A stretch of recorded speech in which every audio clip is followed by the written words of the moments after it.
Welcome to Crime Stories for Sleep. Before we begin, I'd love to know, where are you listening from tonight, and what time is it there? The town of Millbrook had always been the kind of place where nothing much happened, and that was exactly how its residents preferred it.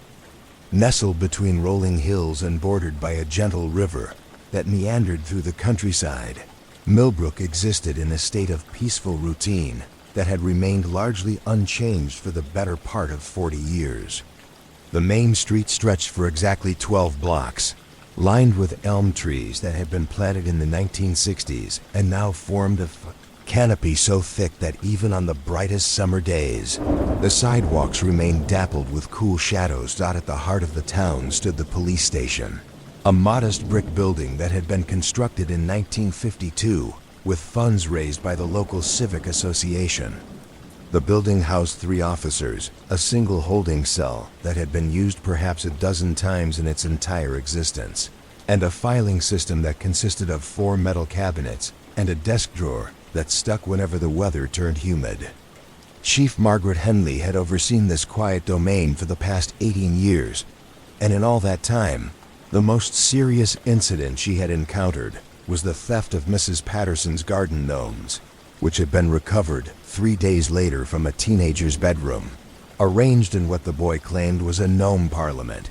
The records kept at the Millbrook police station reflected the town's tranquil nature. The logbook entries from the previous year included 17 reports of lost pets, all of whom had eventually wandered home on their own. There were 23 noise complaints, most of which involved Mr. Henderson's rooster crowing too early in the morning. The files contained documentation of 2 minor traffic accidents, both occurring at the intersection of Main Street and Elm Avenue, where the stop sign had been partially obscured by Mrs. Chun's climbing roses until the city council had politely asked her to trim them back. Chief Henley had grown accustomed to the rhythm of her days. She arrived at the station each morning at 7:30. Unlocked the front door, and started the coffee maker that had been donated by the local diner when they had upgraded to a newer model. She would spend the first hour of each day reviewing any reports from the night shift, though Officer Davis, who worked the evening patrol, rarely had anything more significant to report than a street lamp that needed replacing or a stray dog that had been returned to its owner. The morning of October 15th began no differently from any other. Chief Henley parked her patrol car in its designated spot behind the station, noting that the maple tree that shaded the parking area had begun to turn its familiar autumn gold. The leaves had started to fall, creating a carpet that rustled softly underfoot as she walked to the back entrance. The air held that crisp quality that signaled the changing season, and she could smell the faint aroma of wood smoke from someone's chimney, probably old Mr. Garrett, who always started his fireplace the moment the temperature dropped below 60 degrees. Inside the station, everything appeared exactly as she had left it the previous evening. Her desk was organized with the same careful precision she had maintained for nearly 2 decades. The radio equipment hummed quietly in its corner, occasionally crackling with routine communications from the county dispatcher. The morning light filtered through the Venetian blinds, casting long stripes across the linoleum floor that had been mopped the night before by Mrs. Rodriguez, who had been cleaning the station 3 times a week for as long as anyone could remember. Officer Patricia Davis had left her usual report on Chief Henley's desk, typed on the old electric typewriter that still functioned perfectly despite its age.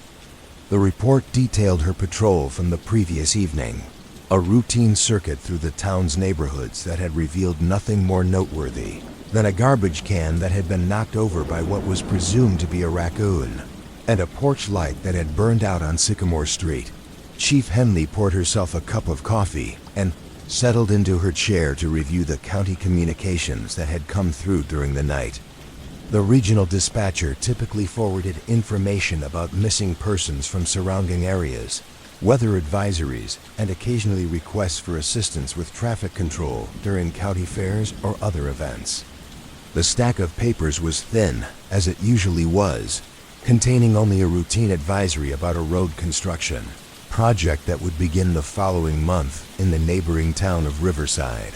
Morning proceeded with its familiar cadence. Officer Martinez arrived at 8 o'clock to begin his day shift, exchanging pleasantries about the weather and commenting on how the changing leaves made his patrol route particularly scenic. He collected his radio and keys, checked the patrol car's fuel level, and set out on his first circuit of the day. A 20-minute drive that took him through all of Millbrook's residential neighborhoods and along the commercial district of Main Street. At 9:15, the telephone rang with the town's first official call of the day. Chief Henley answered with her standard greeting, identifying herself and the department. On the other end of the line was Mrs. Eleanor Whitman, an elderly resident who lived in the Victorian house on the corner of Oak Street and 3rd Avenue. Mrs. Whitman had been living in Millbrook for over 60 years, having moved there as a young bride in 1962, and she was known throughout the community for her meticulous attention to the happenings in her neighborhood. Mrs. Whitman's voice carried the careful politeness that characterized most interactions in the town. She apologized for bothering the police with what she acknowledged might seem like a trivial matter, but explained that she felt compelled to report something unusual that she had observed from her front window. Her house, she noted, provided an excellent view of the intersection where Oak Street met 3rd Avenue, and over the years she had become familiar with the regular patterns of activity in the area. The previous evening, Mrs. Whitman explained, she had noticed a car parked across the street from her house, positioned under the large oak tree that gave the street its name. This in itself was not particularly unusual, as residents and their visitors occasionally parked in that location. What had caught her attention, however, was the duration of the car's presence and the behavior of its occupant. According to Mrs. Whitman's account, the vehicle had arrived at approximately 7:30 in the evening, just as the sun was beginning to set and the street lights were starting to come on. The car was a dark sedan, possibly blue or black, though the evening light made it difficult to determine the exact color. She had initially assumed that the driver was waiting for someone, perhaps a resident of one of the nearby houses, but as the minutes passed and then turned into hours, she began to pay closer attention. The driver, Mrs. Whitman observed, appeared to be alone in the vehicle. From her vantage point at the front window of her house, she could see the silhouette of a single person behind the wheel, though the distance and the lighting conditions made it impossible to discern any specific details about the individual's appearance. What she found most noteworthy was that the person seemed to be watching the street, turning their head occasionally to look in different directions, but never getting out of the car or making any apparent effort to contact anyone. Mrs. Whitman had continued to check on the car periodically throughout the evening. She had looked out at 8:15 while preparing her dinner, and again at 9 o'clock when she had gone to the kitchen to make her evening tea. Each time, the car remained in the same position, with its occupant still seated behind the wheel. By 10:30, when she was preparing for bed, the vehicle was still there, and she had begun to feel a vague sense of unease about the situation. Car had finally disappeared sometime during the night. When Mrs. Whitman had looked out her window at 6:30 in the morning, which was her usual time for rising, the parking space under the oak tree was empty. She estimated that the vehicle had been present for at least 3 hours, possibly longer, and she could not recall ever having seen it in the neighborhood before. Asterisk. Chief Henley listened to Mrs. Whitman's account with the patient attention that she brought to all citizen reports, regardless of how minor they might initially seem. In her years of experience, she had learned that the residents of Millbrook were generally reliable observers, and that their concerns, even when they proved to be unfounded, often reflected genuine changes in the town's usual patterns. She thanked Mrs. Whitman for calling and assured her that the police would look into the matter. Chief Henley made detailed notes of the conversation, recording the time frame, the location, and Mrs. Whitman's description of the vehicle and its occupant's behavior. She filed the report in the active investigations folder, though she suspected that the incident would likely prove to be nothing more than someone waiting for a friend or taking a phone call in a quiet location. The remainder of the morning passed without incident.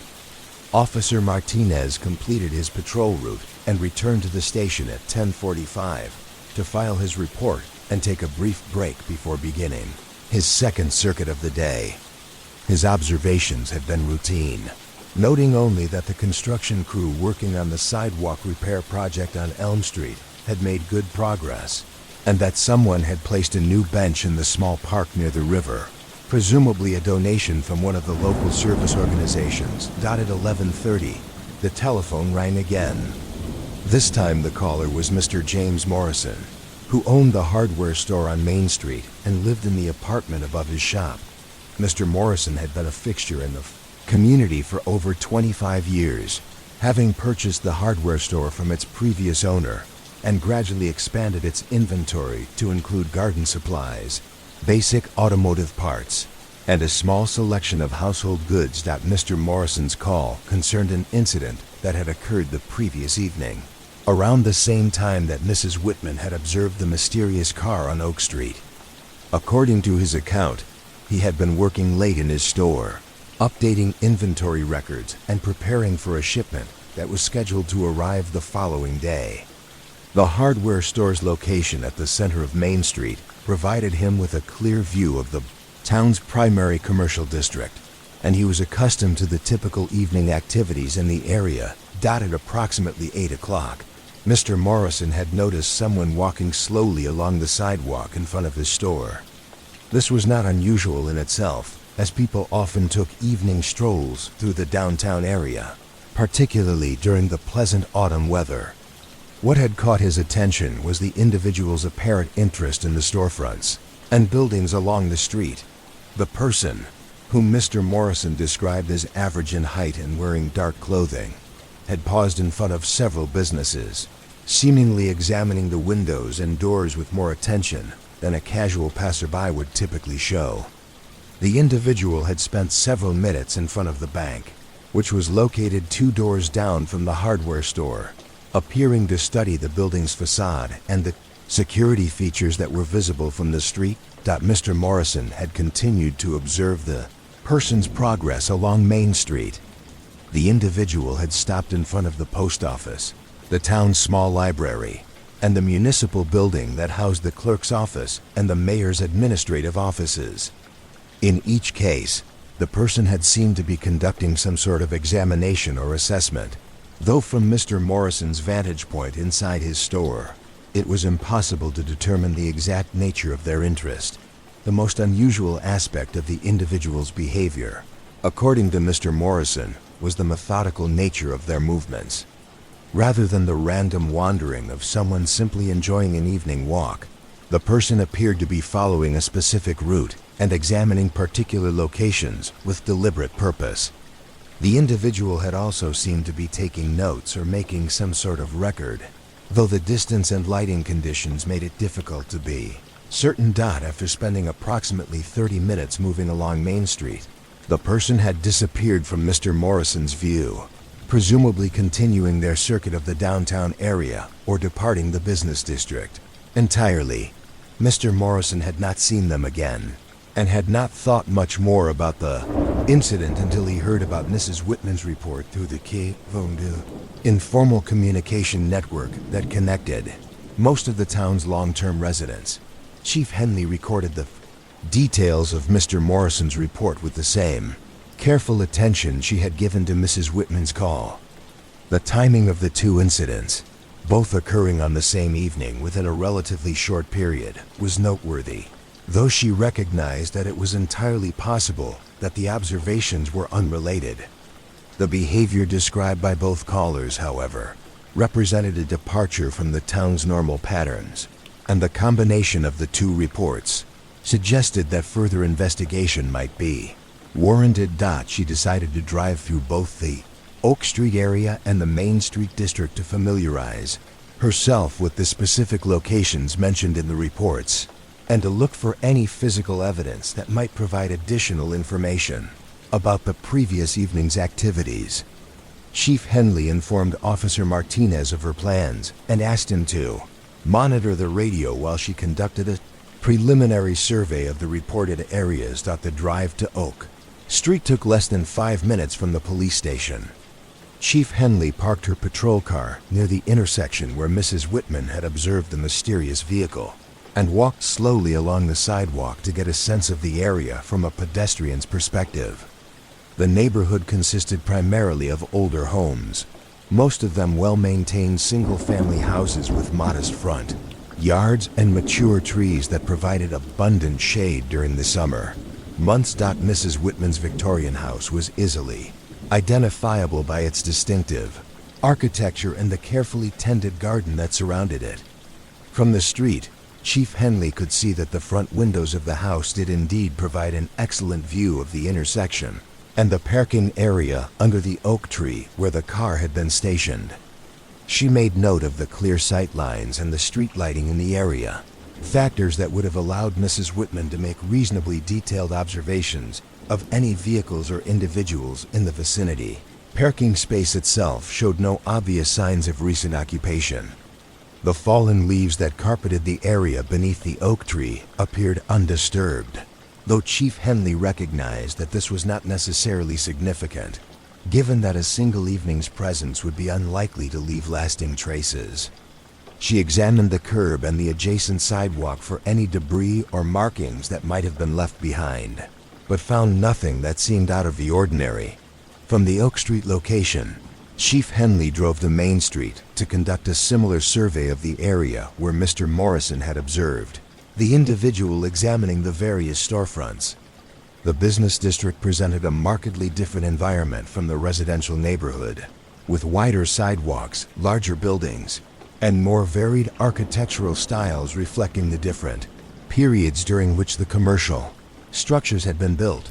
Chief Henley parked in front of the hardware store and walked slowly along the route that the mysterious individual had presumably followed.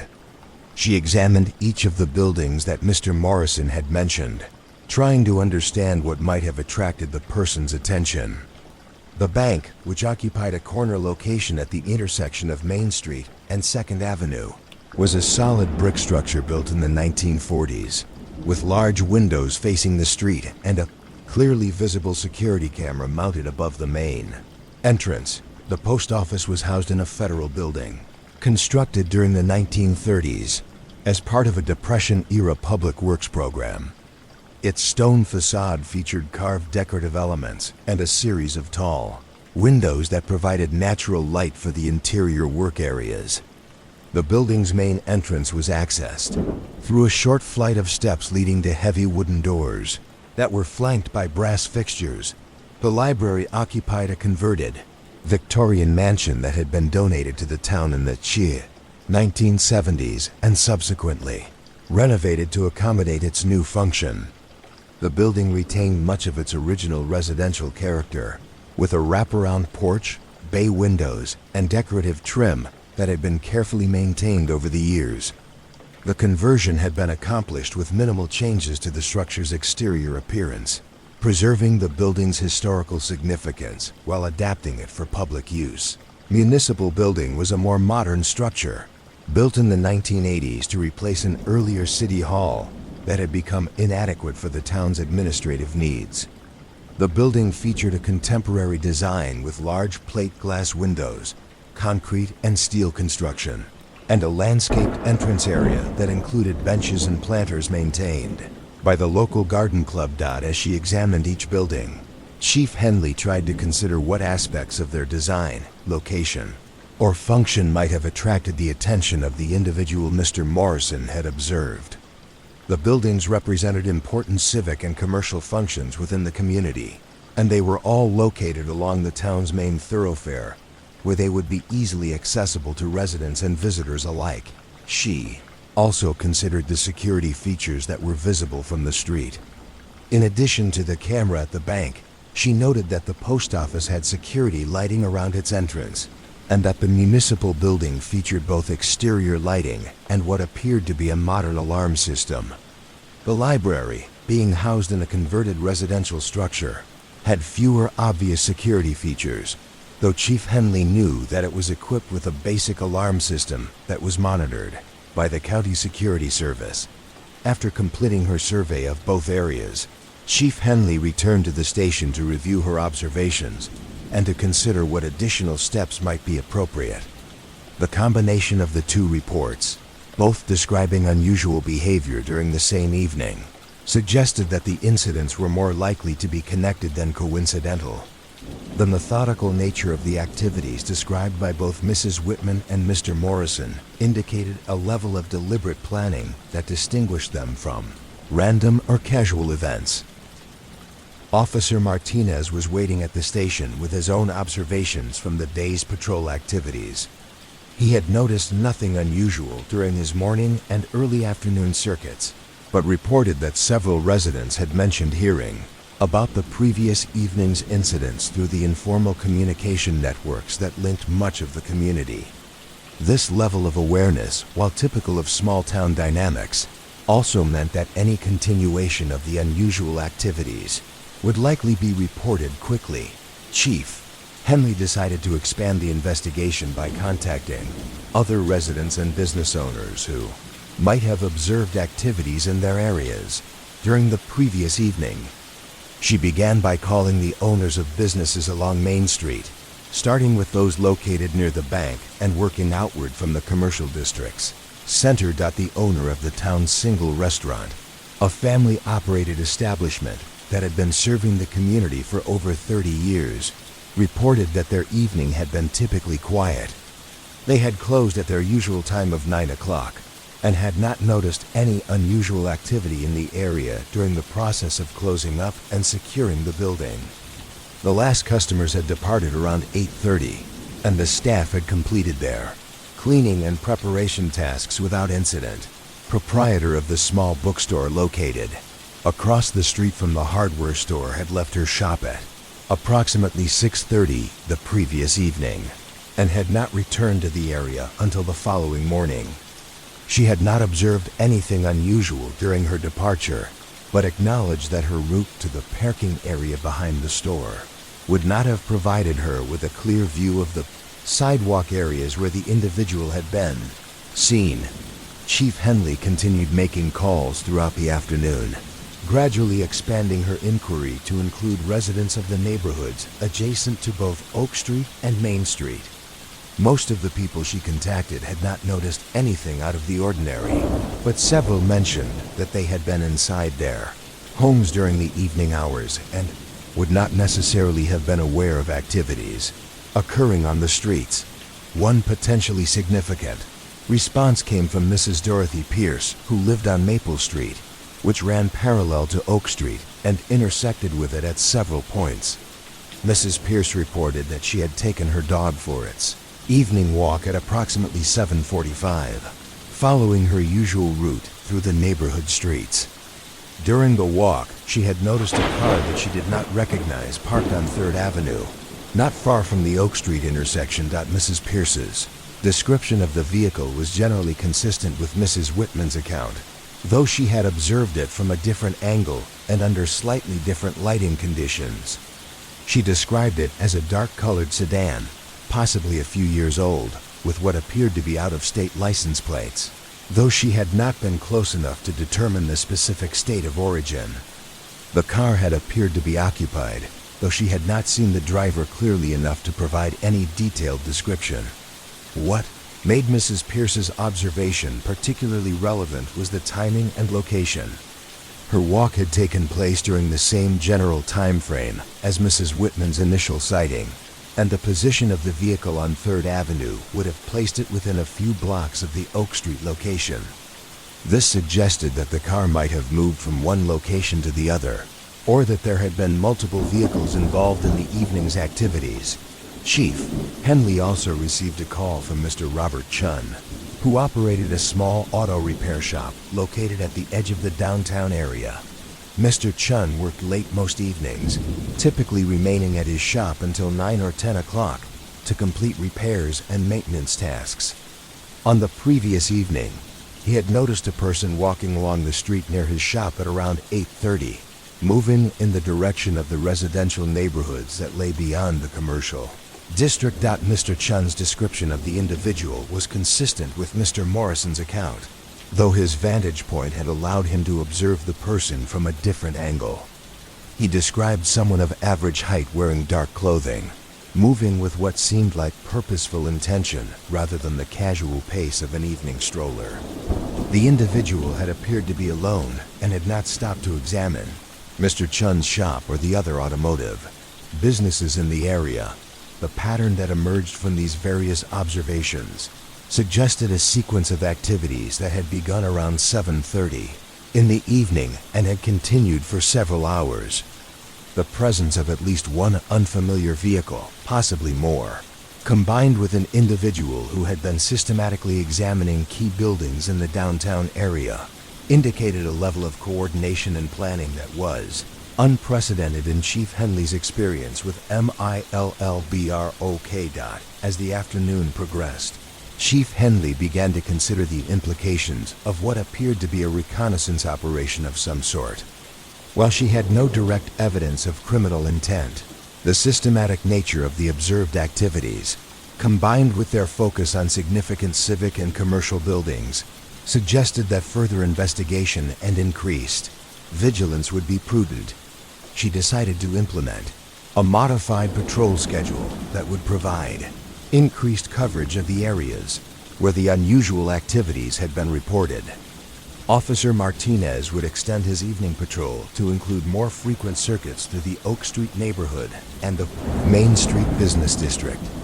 Officer Davis would be briefed on the situation when she arrived for her night shift and would be asked to pay particular attention to any vehicles or individuals that seemed to be conducting extended observations of the town's facilities. Chief Henley also planned to contact the county sheriff's office to inquire about any similar reports from neighboring communities.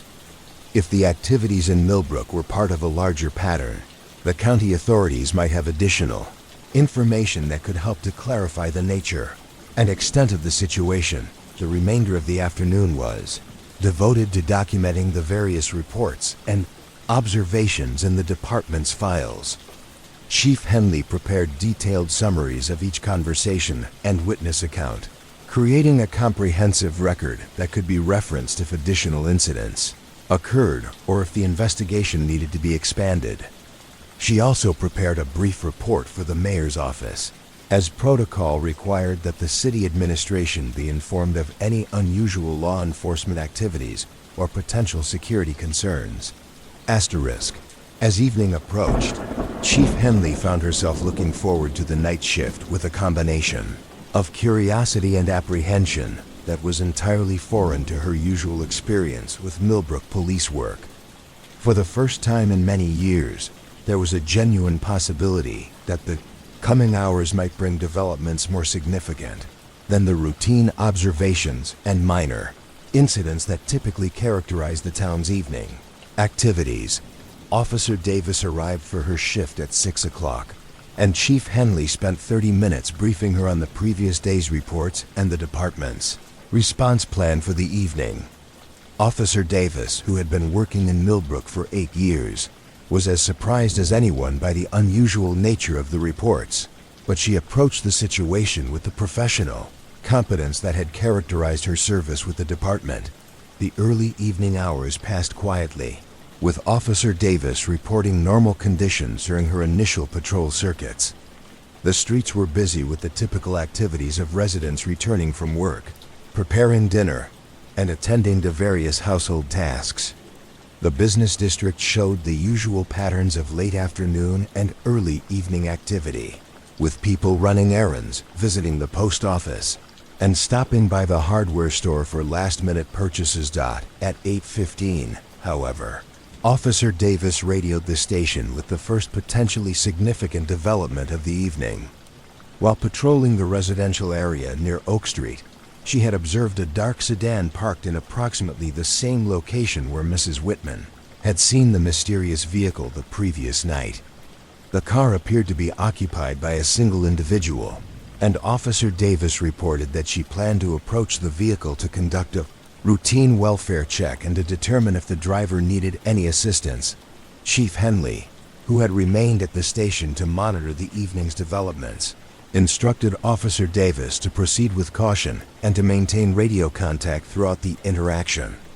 The decision to make contact with the vehicle's occupant represented a departure from the department's usual practice of passive observation, but the circumstances seemed to warrant a more direct approach. Officer Davis positioned her patrol car at a distance that allowed her to observe the sedan while providing options for rapid response if the situation developed in an unexpected direction. She approached the vehicle on foot, using her flashlight to signal her presence and to indicate her official capacity. The driver appeared to be aware of her approach and rolled down the window as she drew near. Asterisk. The conversation that followed was brief and apparently cordial. Officer Davis reported that the driver was a middle-aged man who identified himself as a traveling salesman who had stopped in Millbrook to make some phone calls and to consult his road maps before continuing to his next appointment. He explained that he preferred to park in quiet residential areas when conducting business calls, as the environment was more conducive to concentration than the busier commercial districts. The man provided Officer Davis with identification that appeared to be legitimate, and his explanation for his presence in the area was plausible, if somewhat unusual. Officer Davis recorded his name and contact information, and advised him that extended parking in residential areas could be concerning to local residents. The man acknowledged her point and indicated that he would be completing his calls within the next few minutes and would then continue on his way. Officer Davis returned to her patrol car and reported the interaction to Chief Henley. While the encounter had been entirely professional and the driver's explanation was reasonable, both officers noted that the timing and location of the vehicle's presence continued the pattern that had been established the previous evening. The fact that the man was apparently conducting business activities while parked in a residential area also seemed somewhat unusual, though not necessarily suspicious. Within 15 minutes of Officer Davis's contact with the driver, the sedan departed from its parking location and was observed leaving the Oak Street area in the direction of the main highway that connected Millbrook to the neighboring communities. Officer Davis followed the vehicle at a discreet distance until it reached the town limits, at which point she confirmed that it continued onto the highway heading toward the county seat. The remainder of the evening proceeded without significant incident, though both Officer Davis and Chief Henley maintained heightened awareness of any activities that might be connected to the previous night's observations. Officer Davis conducted additional patrol circuits through both the residential neighborhoods and the business district, paying particular attention to any vehicles or individuals that seemed to be engaged in extended observation of the town's facilities. At 11:30, as Officer Davis was completing what she expected to be her final patrol circuit of the evening, she observed an individual walking along Main Street in the downtown area. The person's behavior immediately attracted her attention, as it appeared to replicate the systematic examination of storefronts and buildings that Mr. Morrison had described from the previous evening. Officer Davis parked her patrol car in a position that allowed her to observe the individual's activities while remaining at a sufficient distance to avoid interfering with their movements. She watched as the person moved methodically along the sidewalk, pausing in front of the same buildings that had been mentioned in Mr. Morrison's report: the bank, the post office, the library, and the municipal building. The individual's behavior was consistent with the previous evening's observations in every significant detail. They appeared to be examining the building's exteriors, noting security features, and possibly taking notes or making some sort of record of their observations. The person's movements were deliberate and systematic, suggesting a familiarity with the area or a predetermined plan for conducting the survey. Officer Davis radioed her observations to Chief Henley, who instructed her to continue monitoring the situation while maintaining a safe distance. The decision whether to make direct contact with the individual required careful consideration of several factors, including the person's apparent right to walk freely in public areas the lack of any overtly criminal behavior, and the potential value of observing their complete pattern of activities. The individual continued their examination of the downtown buildings for approximately 25 minutes, covering the same general area that had been described in Mr. Morrison's report. Their attention seemed to focus particularly on the security features of each building, including lighting systems, camera installations, and the design of entrances and exits. They also appeared to be noting the proximity relationships between buildings and the accessibility of various areas from the street. After completing their survey of the Main Street area, the individual began walking toward the residential neighborhoods, following a route that would take them in the direction of the Oak Street area, where the mysterious vehicle had been parked earlier in the evening. Officer Davis followed at a distance, maintaining visual contact while avoiding any actions that might alert the person to her presence. The individual's route through the residential area appeared to be as systematic as their examination of the business district had been. They walked along several streets, pausing occasionally to examine particular houses or to note the locations of streetlights, fire hydrants, and other features of the neighborhood infrastructure. Their attention seemed to focus on the intersections and on houses that occupied corner lots or other strategically significant positions. After approximately 45 minutes of walking through the residential area, the individual arrived at a location on 3rd Avenue where a car was parked under a large elm tree. Officer Davis, observing from a concealed position approximately a block away, watched as the person approached the vehicle and got into the driver's seat. Within a few minutes, the car departed from the neighborhood and left Millbrook via the same highway route that the earlier vehicle had taken.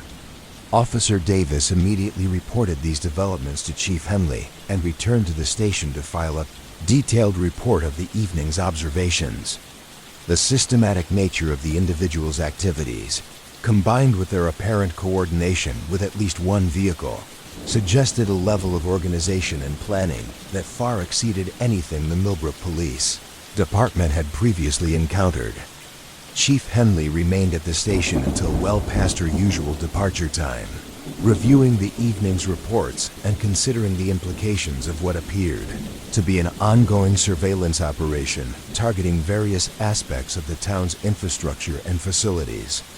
The activities observed over the past 2 evenings represented a clear pattern that could not be dismissed as coincidental or routine. The methodical examination of civic buildings, commercial establishments, and residential areas suggested reconnaissance activities that might be preparatory to some form of planned action.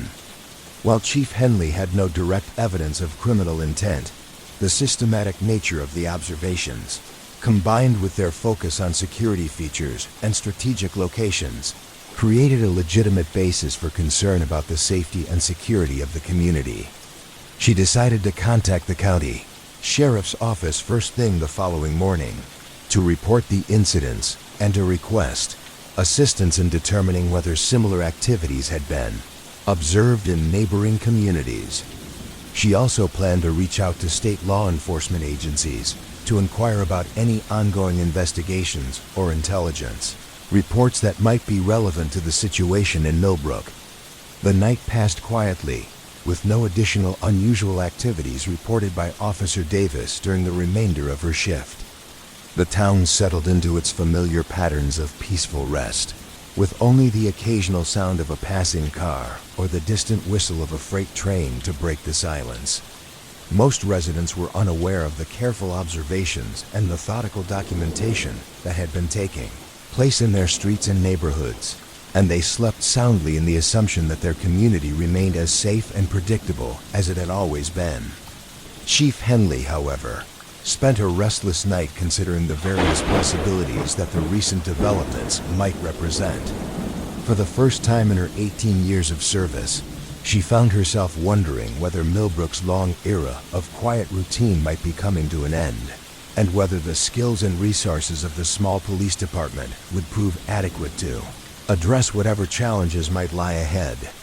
As dawn approached on October 17th, Chief Henley prepared to begin what promised to be a significantly more complex day than any she had previously experienced in her role as the guardian of Millbrook's peace and security. The town appeared exactly as it always had in the early morning light, with its tree-lined streets, well-maintained houses, and familiar landmarks creating the same reassuring sense of stability and continuity that had characterized the community for decades. Beneath this surface of normalcy, however, lay the growing awareness that Millbrook had attracted the attention of individuals whose intentions remained unknown, and whose systematic approach to observing the town's facilities and infrastructure suggested purposes that extended far beyond casual interest or innocent curiosity. The challenge facing Chief Henley and her small department was to determine the nature and extent of these activities while maintaining the safety and security of a community that had never before faced such uncertainties. The morning brought with it the promise of answers to some of the questions that had emerged over the past 2 days, but it also carried the likelihood that those answers would reveal complexities and challenges that would test the capabilities of a police department that had been designed to handle the routine needs of a peaceful small town. Chief Henley arrived at the station that morning with a sense of anticipation and responsibility that was entirely new to her experience, knowing that the decisions she made in the coming hours and days might well determine the future character and security of the community she had sworn to protect. The investigation that began with Mrs. Whitman's careful observations from her front window had already evolved into something far more significant than anyone in Millbrook could have imagined, and the quiet town found itself at the center of a mystery that would challenge everything its residents thought they knew about their safe and predictable world. Asterisk. The morning routines of Millbrook unfolded with the same gentle predictability that had characterized the town for generations. At 6:30 each weekday, the streetlights along Elm Avenue would flicker off automatically, replaced by the soft amber glow of sunrise filtering through the canopy of mature trees that lined the residential streets. The air would carry the familiar sounds of a community awakening, the distant hum of coffee makers brewing in kitchen windows, the soft thud of newspaper deliveries landing on front porches, and the rhythmic footsteps of early morning joggers making their way along the established routes that wound through the neighborhood streets. Mrs. Catherine Morrison had been following the same morning routine for the past 12 years, ever since her retirement from the county library system. She would rise at 6:15, prepare a simple breakfast of toast and tea, and settle into the comfortable reading chair by her living room window to watch the daily progression of life along Sycamore Street. Her house occupied a corner lot that provided excellent views in multiple directions, and over the years she had developed an intimate familiarity with the patterns and rhythms that governed her neighbors' daily activities. The Morrison house had been built in 1948 by Mrs. Morrison's late husband, who had worked as a supervisor at the regional telephone company for 37 years before his retirement. The structure was a modest 2-story colonial with white clapboard siding and dark green shutters, surrounded by a carefully maintained garden that featured seasonal flowers and a small vegetable plot that provided tomatoes and herbs throughout the summer months. The front porch, which faced east toward the rising sun, was furnished with 2 wicker chairs and a small table where Mrs. Morrison would sometimes take her morning coffee when the weather was particularly pleasant. From her vantage point at the living room window, Mrs. Morrison could observe the daily routines of at least 6 neighboring households. The Patterson family, who lived in the blue Victorian house directly across the street, maintained a schedule that rarely varied from day to day. Mr. Patterson would emerge from his front door at precisely 7:20 each morning, wearing his postal service uniform and carrying the insulated lunch bag that his wife prepared for him each evening. He would walk to his car, a reliable sedan that he had purchased 5 years earlier, and would depart for the post office where he had worked for the past 19 years.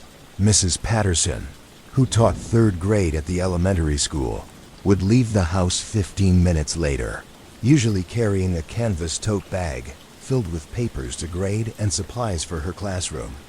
Their teenage daughter would depart for high school at 7:50, often running slightly behind schedule and calling goodbye to her mother as she hurried toward the corner where the school bus would arrive at exactly 8 o'clock. The elderly couple who lived in the small ranch house next to the Pattersons followed an even more precise routine.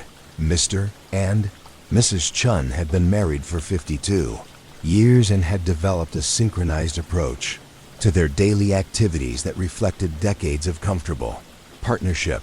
Mr. Chun would emerge from the house at 6:45 to retrieve the newspaper from the front walk, always wearing the same burgundy bathrobe and leather slippers. He would scan the headlines while standing on the porch, then return inside to share the local news with his wife over breakfast. Mrs. Chun would appear in their front garden at exactly 7:30, wearing gardening gloves and carrying a small watering can that she would use to tend to the flower beds that bordered their driveway. Her routine included checking each plant for signs of insects or disease, deadheading spent blooms, and adjusting the positions of the decorative stakes that supported her climbing roses. The garden represented the culmination of decades of careful cultivation, and Mrs. Chun's attention to its maintenance was both methodical and devoted. Mrs. Morrison had documented these patterns not out of nosiness, but rather from a genuine appreciation for the ordered rhythms that connected individual households into a coherent neighborhood community.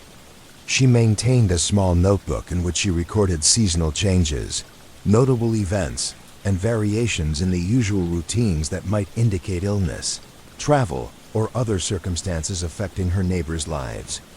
This informal record-keeping had proven useful on several occasions when residents had been away and had asked her to watch for deliveries or to report any unusual activities around their properties.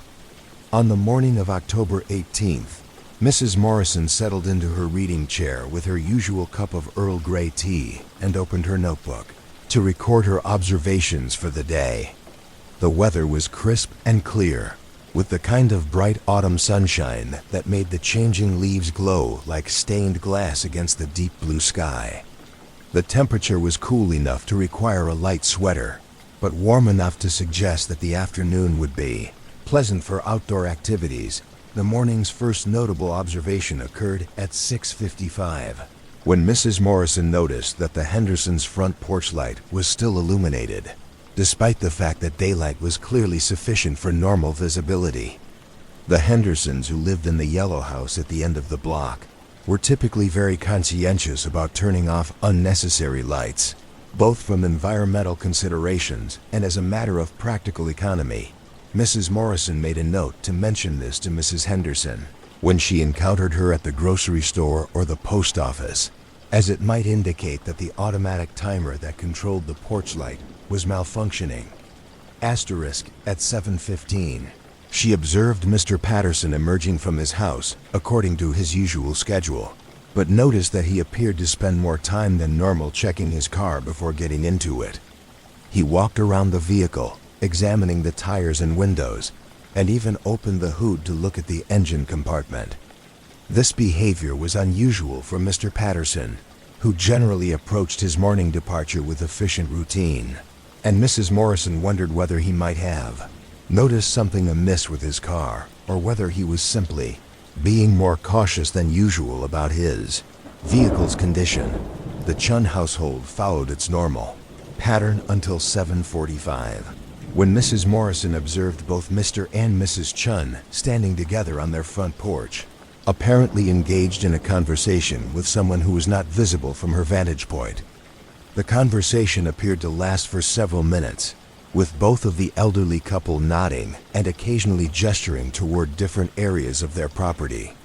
Eventually, a figure came into view, a person wearing dark clothing who appeared to be making notes in a small book or pad of paper. Mrs. Morrison adjusted her position at the window to get a better view of the interaction taking place on the Chun's porch. The individual speaking with her neighbors appeared to be conducting some sort of survey or inspection, though the distance made it difficult to determine the exact nature of their business. The person's demeanor seemed professional and courteous, and the Chuns appeared to be cooperative and comfortable with whatever information was being requested. After approximately 10 minutes, the conversation concluded, and the individual departed from the Chuns' property by walking along the sidewalk in the direction of the Patterson house. Mrs. Morrison continued to observe as the person approached the Pattersons' front door and rang the doorbell. Mrs. Patterson answered the door and engaged in what appeared to be a similar conversation to the one that had taken place with the Chuns. The pattern continued as the individual moved systematically from house to house along Sycamore Street, stopping at each residence to conduct what appeared to be brief interviews with the occupants. Mrs. Morrison noted that the person's approach was methodical and professional, and that the residents who answered their doors seemed willing to participate in whatever inquiry was being conducted. Asterisk. When the individual reached Mrs. Morrison's own front door at 8:35, she was prepared for the encounter. The person who stood on her porch was a middle-aged individual of average height, dressed in neat but unremarkable clothing, carrying a clipboard and what appeared to be some form of identification. The individual introduced themselves as a representative of a regional planning commission that was conducting a survey of neighborhood infrastructure and residents' perceptions of local services and amenities. The questions that followed were straightforward and seemed legitimate. The surveyor asked about Mrs. Morrison's satisfaction with municipal services such as garbage collection, snow removal, and street maintenance. They inquired about her usage of local facilities, including the library, post office, and recreational areas. They asked whether she had noticed any changes in the neighborhood over the past few years, and whether she had any concerns about safety, traffic, or other quality of life issues. Mrs. Morrison answered the questions honestly and thoroughly, drawing on her years of careful observation to provide detailed responses about the patterns and changes she had noticed in her neighborhood. She mentioned the seasonal variations in traffic patterns, the effectiveness of the street lighting system, and her appreciation for the town's maintenance of the tree-lined sidewalks that contributed so much to the area's character and appeal. Surveyor took careful notes of her responses and thanked her for her time and cooperation. They mentioned that similar surveys were being conducted in several neighborhoods throughout the town, and that the information would be used to help local authorities plan for future infrastructure improvements and service enhancements. The individual appeared knowledgeable about local government procedures and spoke with the kind of professional competence that suggested genuine affiliation with a legitimate planning organization. After the surveyor departed, Mrs. Morrison returned to her observation post at the living room window to continue monitoring the morning's activities. She noticed that the individual continued their systematic approach to the neighborhood, visiting each house in turn and conducting similar interviews with the residents who were available to respond. The process appeared to be thorough and comprehensive, covering every household along several blocks of residential streets. At 9:45, Mrs. Morrison observed a second individual arriving in the neighborhood, this one carrying what appeared to be surveying equipment. This person began setting up a tripod and optical instruments at various locations along the street, apparently taking measurements or conducting some form of technical assessment. The presence of surveying equipment suggested that the morning's activities were part of a more comprehensive planning study that included both resident interviews and physical measurements of the neighborhood's infrastructure. The two individuals appeared to be working in coordination, with the surveyor who had conducted the interviews periodically consulting with the person operating the technical equipment.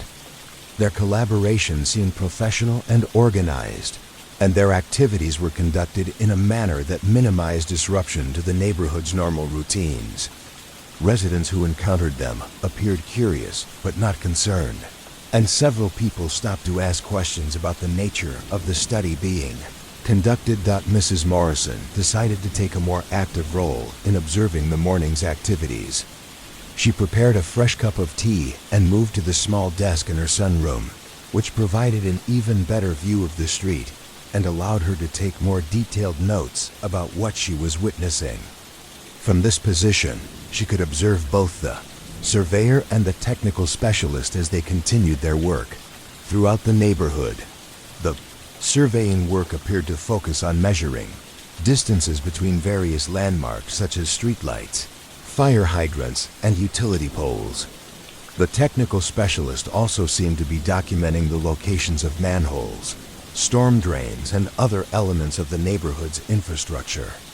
The level of detail being recorded suggested a comprehensive assessment that went well beyond the typical scope of routine municipal planning activities. At 10:30, Mrs. Morrison noticed that a third person had joined the team working in her neighborhood.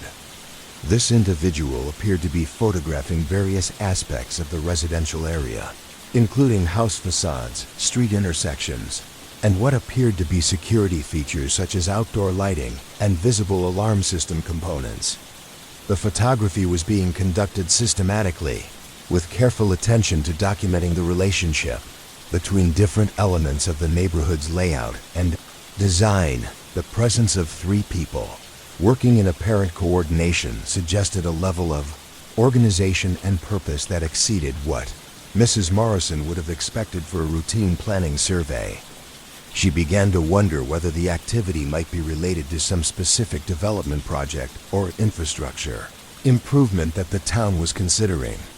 The comprehensiveness of the documentation being conducted indicated that whatever was being planned would likely represent a significant undertaking. Mrs. Morrison decided to call her neighbor, Mrs. Patterson, to compare notes about the morning's activities and to learn more about the nature of the questions that had been asked during the surveys. Mrs. Patterson confirmed that she had been interviewed by the same individual who had visited Mrs. Morrison, and that the questions had focused on similar topics related to municipal services and neighborhood conditions. Mrs. Patterson had found the surveyor to be professional and well informed about local government procedures.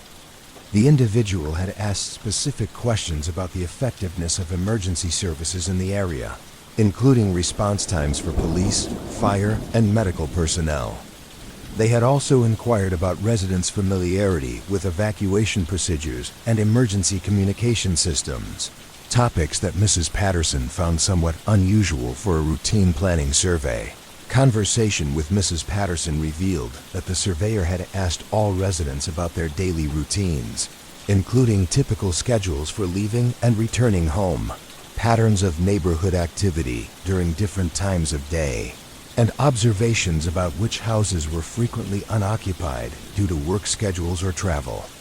These questions, while presented in the context of understanding neighborhood dynamics for planning purposes, had required residents to provide fairly detailed information about their personal routines and the security patterns of their community. Mrs. Morrison thanked Mrs. Patterson for sharing her observations and agreed to stay in touch about any follow-up activities related to the morning's survey work. She then decided to contact Mrs. Chun to learn about her experience with the surveyor and to gather additional information about the scope and purpose of the study being conducted. Mrs. Chun reported that her conversation with the surveyor had covered many of the same topics, but had also included questions about the age and condition of various houses in the neighborhood. The surveyor had asked about renovation projects, property improvements, and changes in occupancy patterns that might have occurred in recent years. Mrs. Chun had been impressed by the individual's knowledge of local building codes and zoning regulations, and had assumed that the survey was related to some form of comprehensive neighborhood assessment. The surveyor had also asked Mrs. Chun about her observations of traffic patterns, including the frequency and timing of deliveries, service vehicles, and other commercial activity in the residential area. These questions had seemed reasonable in the context of planning for future infrastructure needs, though Mrs. Chun noted that the level of detail requested had been quite extensive. After speaking with both neighbors, Mrs. Morrison returned to her observation post to continue monitoring the activities in her neighborhood. The 3 individuals who had been working in the area appeared to be concluding their documentation efforts and were in the process of packing up their equipment. The surveying instruments were being carefully stored in protective cases, and the person who had been taking photographs was organizing and labeling what appeared to be a substantial collection of images. At 11:45, the team departed from the neighborhood in a dark-colored van that had been parked at the edge of the residential area. Mrs. Morrison noted the departure time and the general description of the vehicle, though the distance prevented her from recording specific details such as license plate numbers or identifying markings. The remainder of the morning proceeded according to the neighborhood's normal patterns. Residents who had participated in the surveys returned to their regular activities, and the streets resumed their typical quiet atmosphere. Children who had been at school began to appear for their lunch breaks, and the postal delivery truck made its usual rounds, with Mr. Patterson distributing mail to the houses along his assigned route. Asterisk. Mrs. Morrison spent the early afternoon reviewing her notes from the morning's observations and considering the implications of what she had witnessed. The systematic and comprehensive nature of the survey work, combined with the detailed questions about residents' routines and neighborhood security patterns, suggested a level of planning and organization that seemed unusual for routine municipal activities. She decided to call the town hall to inquire about whether there were any ongoing planning studies or infrastructure assessments that might explain the morning's activities. The clerk who answered her call was courteous and helpful, but indicated that she was not aware of any current surveys being conducted in residential neighborhoods. She suggested that Mrs. Morrison might want to speak with the planning department or with one of the city council members who would be more familiar with ongoing municipal projects. Mrs. Morrison's call to the planning department produced a similar result. The staff member who spoke with her indicated that while the town periodically conducted various studies and assessments, there were no residential surveys currently scheduled for the Sycamore Street area. He suggested that the activity she had observed might have been conducted by a private consulting firm working on behalf of a developer or other private entity, though he noted that such work would typically require permits and notification of local authorities. The lack of official knowledge about the morning survey activities added a new dimension to Mrs. Morrison's concerns about what she had observed. If the systematic documentation of her neighborhood had not been authorized or coordinated through normal municipal channels, then the purpose and legitimacy of the work became much more questionable. She decided to contact the police department to report her observations and to inquire about whether other residents had reported similar activities in their neighborhoods.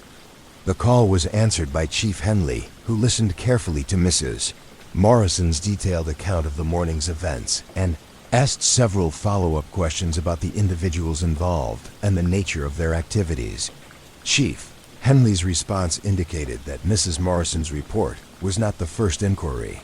The police department had received about unusual survey and documentation activities in residential areas of the town.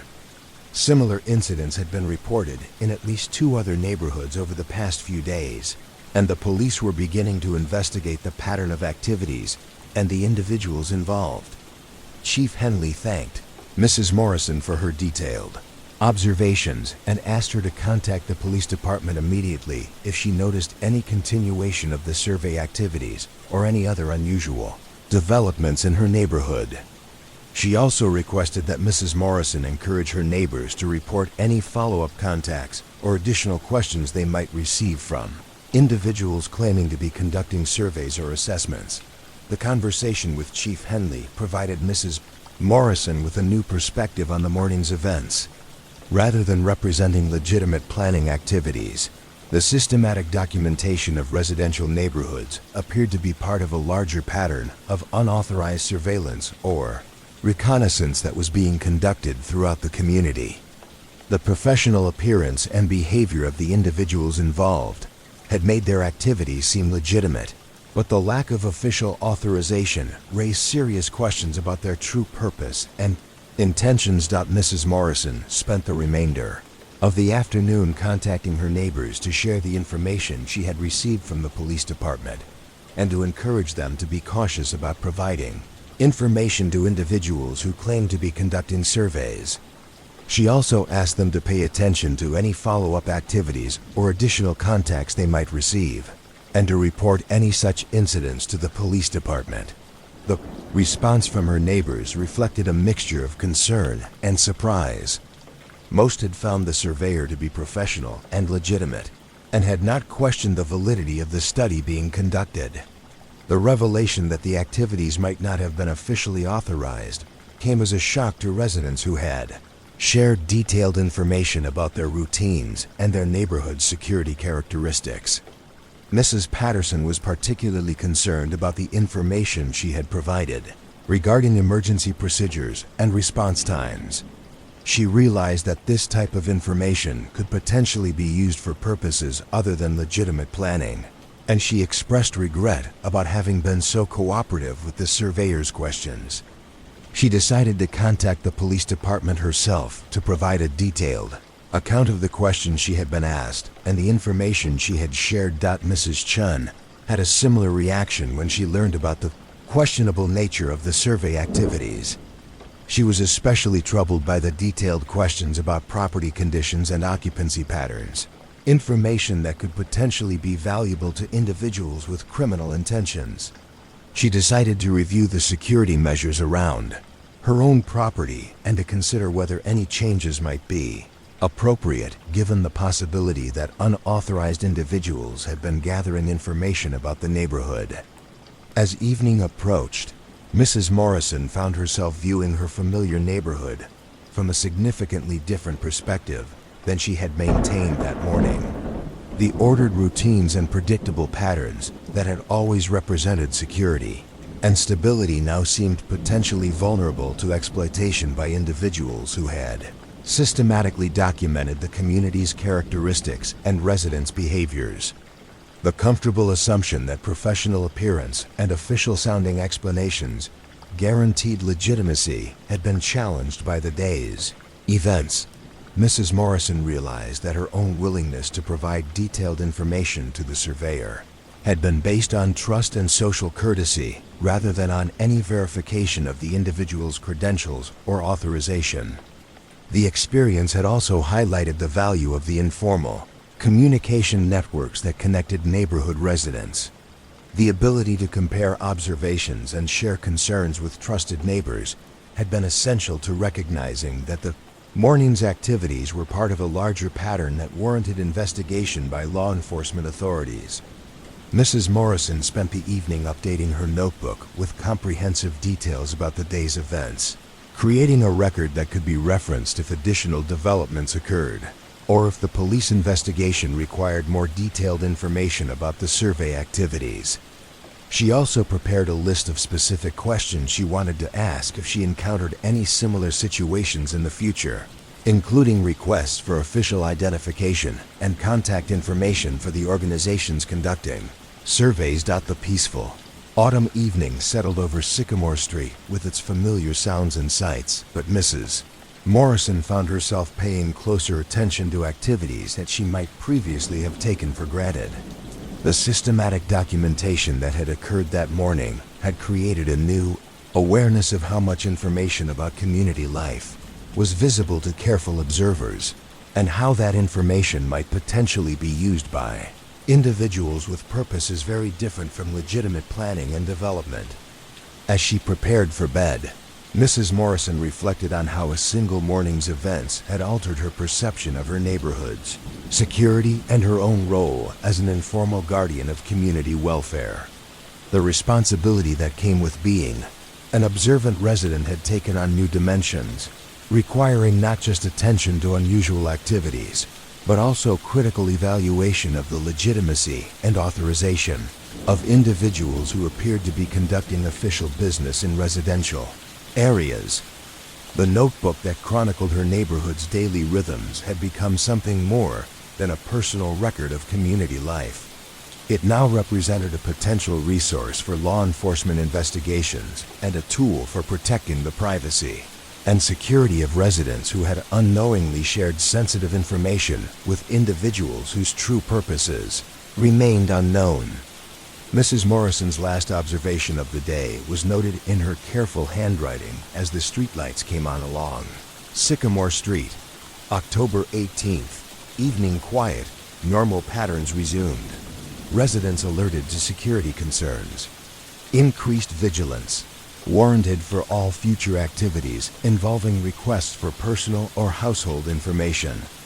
The entry marked the end of a day that had begun with routine observations and had concluded with the recognition that even the most peaceful communities could become targets for systematic surveillance and information gathering by individuals whose intentions might not align with the safety and welfare of the residents they claim to serve. Asterisk, the filing cabinet in the records room of the Millbrook Police Department contained dozens of manila folders, each one representing a case that had required the attention of local law enforcement over the past several decades.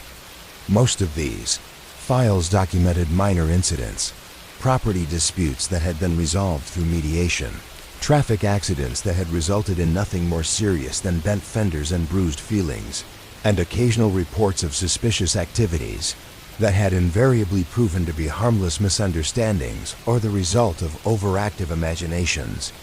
Asterisk, on the morning of November 3rd, Officer Jennifer Martinez found herself examining one particular file that had been growing steadily thicker over the past 2 weeks. The tab bore the name Rebecca Ann Foster, written in Chief Henley's careful handwriting, along with a case number and the designation Missing Person, Active Investigation. The folder had been moved from the routine filing section to Chief Henley's desk, where it occupied a prominent position among the more pressing matters requiring daily attention. Rebecca Foster had been a resident of Millbrook for just over 3 years, having moved to the town from a larger city to accept a position as a librarian at the Regional Library System's main branch. She had rented a small cottage on Birch Lane, a quiet residential street that ran parallel to the town's central business district, and was lined with modest homes built during the post-war housing boom of the 1950s. The cottage, with its white picket fence and carefully tended flower garden, had provided Rebecca with the peaceful environment she had sought after years of urban living. At 28 years of age, Rebecca had established herself as a valued member of the community through her work at the library and her participation in various civic organizations. She served as a volunteer coordinator for the annual book fair, assisted with the town's literacy program for adult learners, and had recently joined the Historical Society's committee for preserving local documents and photographs. Her colleagues described her as reliable, thoughtful, and deeply committed to the educational mission that had drawn her to library science as a profession. Rebecca's daily routines had been consistent and predictable, characteristics that made her unexplained absence all the more troubling to those who knew her well. She typically arrived at the library each morning at 8:15, 30 minutes before the facility opened to the public, using the additional time to prepare for the day's activities and to catch up on administrative tasks that required concentration and focus. Her morning walk to work took her along a route that she had established during her first weeks in Millbrook, following Birch Lane to its intersection with Main Street, then continuing 3 blocks to the library's entrance. Library building itself was a converted Victorian mansion that had been donated to the town in the 1970s by the estate of a prominent local family. The structure retained much of its original architectural character, with high ceilings, ornate woodwork, and large windows that provided abundant natural light for reading areas.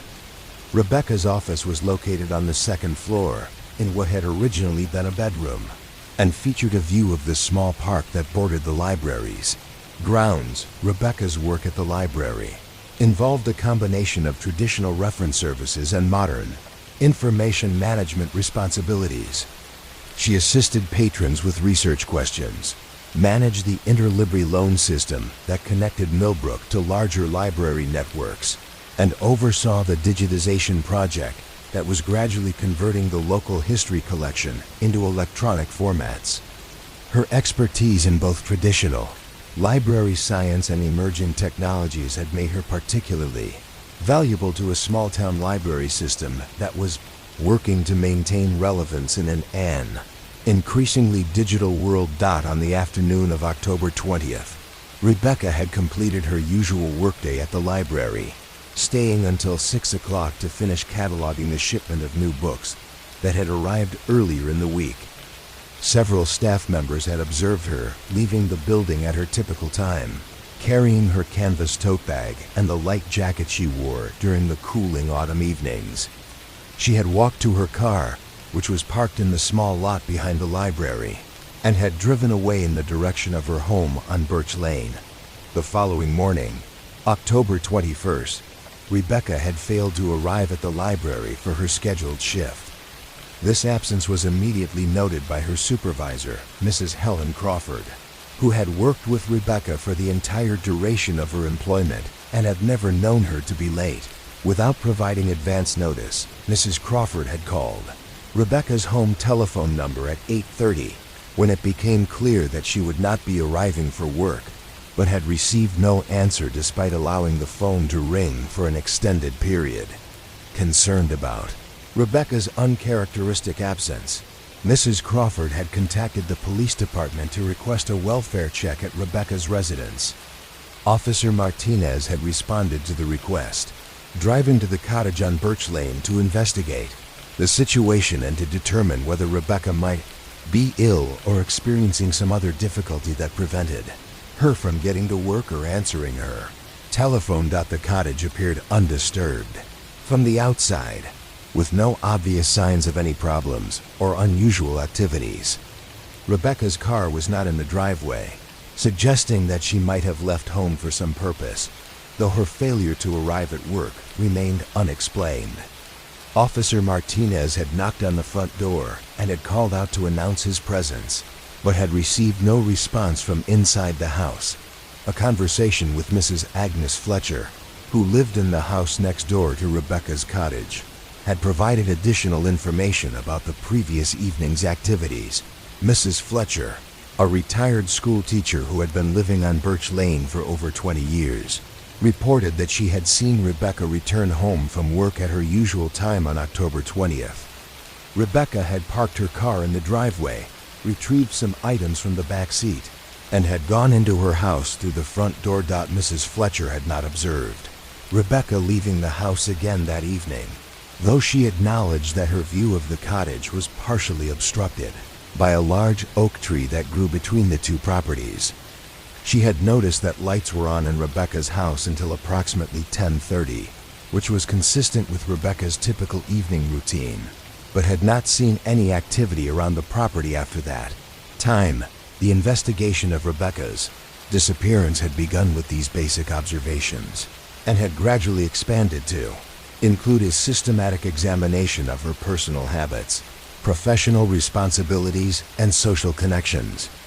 Chief Henley had assigned Officer Martinez to serve as the primary investigator, with support from other department personnel as needed. The case represented the first missing person investigation that Millbrook had conducted in over a decade, requiring the application of procedures and protocols that were rarely used in the town's typically quiet law enforcement environment. Officer Martinez had begun by conducting a thorough examination of Rebecca's cottage, using a key provided by her landlord after appropriate legal procedures had been followed. The interior of the house appeared to be in normal condition, with no signs of struggle, forced entry, or hasty departure. Rebecca's personal belongings were in their usual locations, and there was no evidence of packing or preparation for travel. The kitchen contained dishes from what appeared to have been a normal dinner, with a single plate, glass, and set of utensils in the sink awaiting washing. A partially consumed cup of tea sat on the counter near the window, and the evening newspaper lay folded on the kitchen table, open to the local news section that Rebecca typically read each night. These details suggested that her evening routine on October 20th had proceeded normally until some point late in the evening or early in the morning hours. Asterisk. Rebecca's bedroom showed similar signs of normal activity. Her bed appeared to have been slept in, with pillows and blankets arranged in the casual disorder that typically results from a night's rest.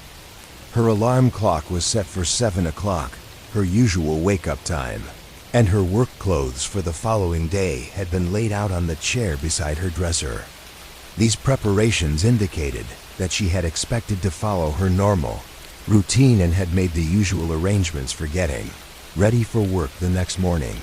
The most puzzling aspect of the cottage's condition was the absence of Rebecca's purse, keys, and several items of clothing that Mrs. Fletcher identified as missing from Rebecca's usual wardrobe. These observations suggested that Rebecca had left the house voluntarily, taking personal items that she would need for an extended absence. However, the lack of any indication about her destination or the reason for her departure remained completely unexplained. Officer Martinez had expanded his investigation to include Rebecca's workplace, interviewing her colleagues at the library to learn more about her recent activities and state of mind. Mrs. Crawford reported that Rebecca had seemed normal during her final day of work, participating in routine staff meetings and handling her regular responsibilities with her characteristic competence and attention to detail. She had mentioned no plans for travel or time off, and had scheduled several work projects that extended well into the following week. The reference librarian who worked most closely with Rebecca reported similar observations. Rebecca had been working on a research project involving local genealogical records, a task that she had been pursuing with considerable enthusiasm over the past several weeks. She had also been coordinating with several other regional libraries to establish a shared digital database, work that required ongoing communication and collaboration with colleagues in neighboring communities. Rebecca's involvement in community organizations provided additional avenues for investigation. Officer Martinez had contacted the chairperson of the Historical Society's Document Preservation Committee to inquire about Rebecca's recent activities and any upcoming commitments that might explain her absence. The chairperson reported that Rebecca had been scheduled to attend a committee meeting on October 22nd, and that her failure to appear had been noted with concern by other members. The literacy program coordinator had provided similar information about Rebecca's volunteer commitments. She had been scheduled to conduct a tutoring session with 2 adult learners on the evening of October 21st, and her failure to appear for this appointment had prompted inquiries about her well-being. The program coordinator had attempted to contact Rebecca by telephone, but had been unable to reach her, leading to the assumption that she might be experiencing some form of personal emergency. Officer Martinez had also investigated Rebecca's financial activities, working with local banks to determine whether there had been any unusual transactions or account activity that might provide clues about her whereabouts. Rebecca maintained checking and savings accounts at the Millbrook Community Bank, where she had established a record of regular, predictable financial behavior since moving to the town. The bank's records showed that Rebecca's most recent transaction had been a withdrawal of $60 from an automated teller machine located in the library's lobby on the afternoon of October 20th. This transaction had occurred at approximately 4:30 during her normal work hours and represented a typical amount for Rebecca's weekly cash needs. There had been no subsequent account activity and no large withdrawals or unusual transactions that might suggest preparation for extended travel or relocation. Rebecca's personal relationships in Millbrook were limited but appeared to be positive and stable. She had developed friendships with several of her colleagues at the library and had maintained cordial relationships with her neighbors on Birch Lane. However, she had not formed any particularly close romantic relationships since moving to the town, and her social activities were primarily centered around her work and volunteer commitments. The investigation had also examined Rebecca's connections to her previous life in the city where she had lived before moving to Millbrook. Officer Martinez had contacted the police department in that jurisdiction to inquire about any ongoing investigations or unresolved issues that might be related to Rebecca's disappearance. The response indicated that Rebecca had lived quietly and without incident during her time in the city, and that there were no records of any problems or concerns that might have followed her to her new home. Rebecca's family had been notified of her disappearance through contacts provided by her employer. Her parents, who lived in a distant state, reported that they had received a brief telephone call from Rebecca approximately 2 weeks before her disappearance, during which she had sounded normal and had mentioned no problems or concerns. They had not been expecting any visits from her and were unaware of any reason why she might have left Millbrook without providing notice to her employer or friends. Physical search for Rebecca had included examinations of the areas she was known to frequent, as well as broader surveys of locations where someone might go if they were experiencing personal difficulties or seeking privacy for reflection and decision-making. The small park near the library had been thoroughly searched, as had the walking paths that wound through the wooded areas on the outskirts of town. The Millbrook River, which meandered through the countryside surrounding the town, had received particular attention from the search teams. The river's banks were examined carefully for any signs that someone might have spent time there, and local residents who lived near the water were interviewed about any unusual activities they might have observed. The current in the river was generally gentle, and the water level during late October was typical for the season, neither particularly high nor unusually low. Officer Martinez had also coordinated with the county Sheriff's Department to expand the search area beyond Millbrook's immediate vicinity. Deputies had checked rest areas and public facilities along the major highways that connected the town to larger population centers, looking for any traces of Rebecca or her vehicle. Regional hospitals and medical facilities had been contacted to determine whether someone matching her description had sought treatment or assistance.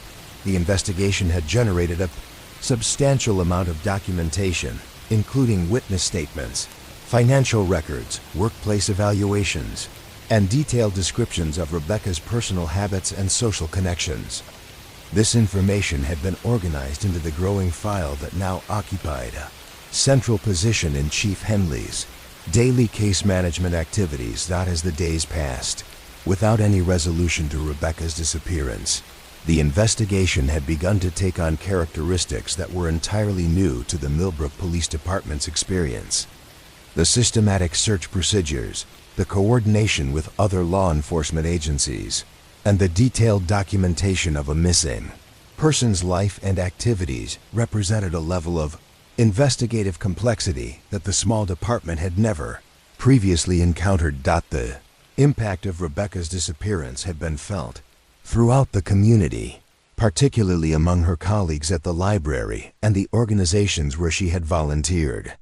Her absence had created practical difficulties in maintaining the library's services, as her specialized knowledge and ongoing projects were not easily transferred to other staff members.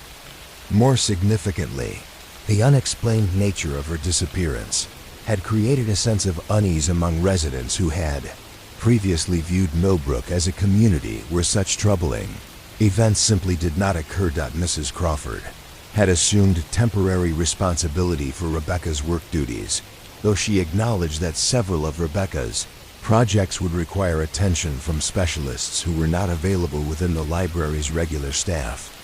The digitization project had been suspended pending Rebecca's return, and several research requests from other libraries had been delayed due to the loss of her expertise in genealogical databases and historical records. The cottage on Birch Lane remained exactly as Rebecca had left it, with her landlord and neighbors maintaining a careful watch over the property in anticipation of her return. Mrs. Fletcher had volunteered to collect mail and newspapers and to monitor the house for any signs of problems or unauthorized entry. The routine maintenance that Rebecca had typically performed in her small garden had been assumed by other residents of the street, who had organized an informal schedule for watering plants and maintaining the appearance of the property.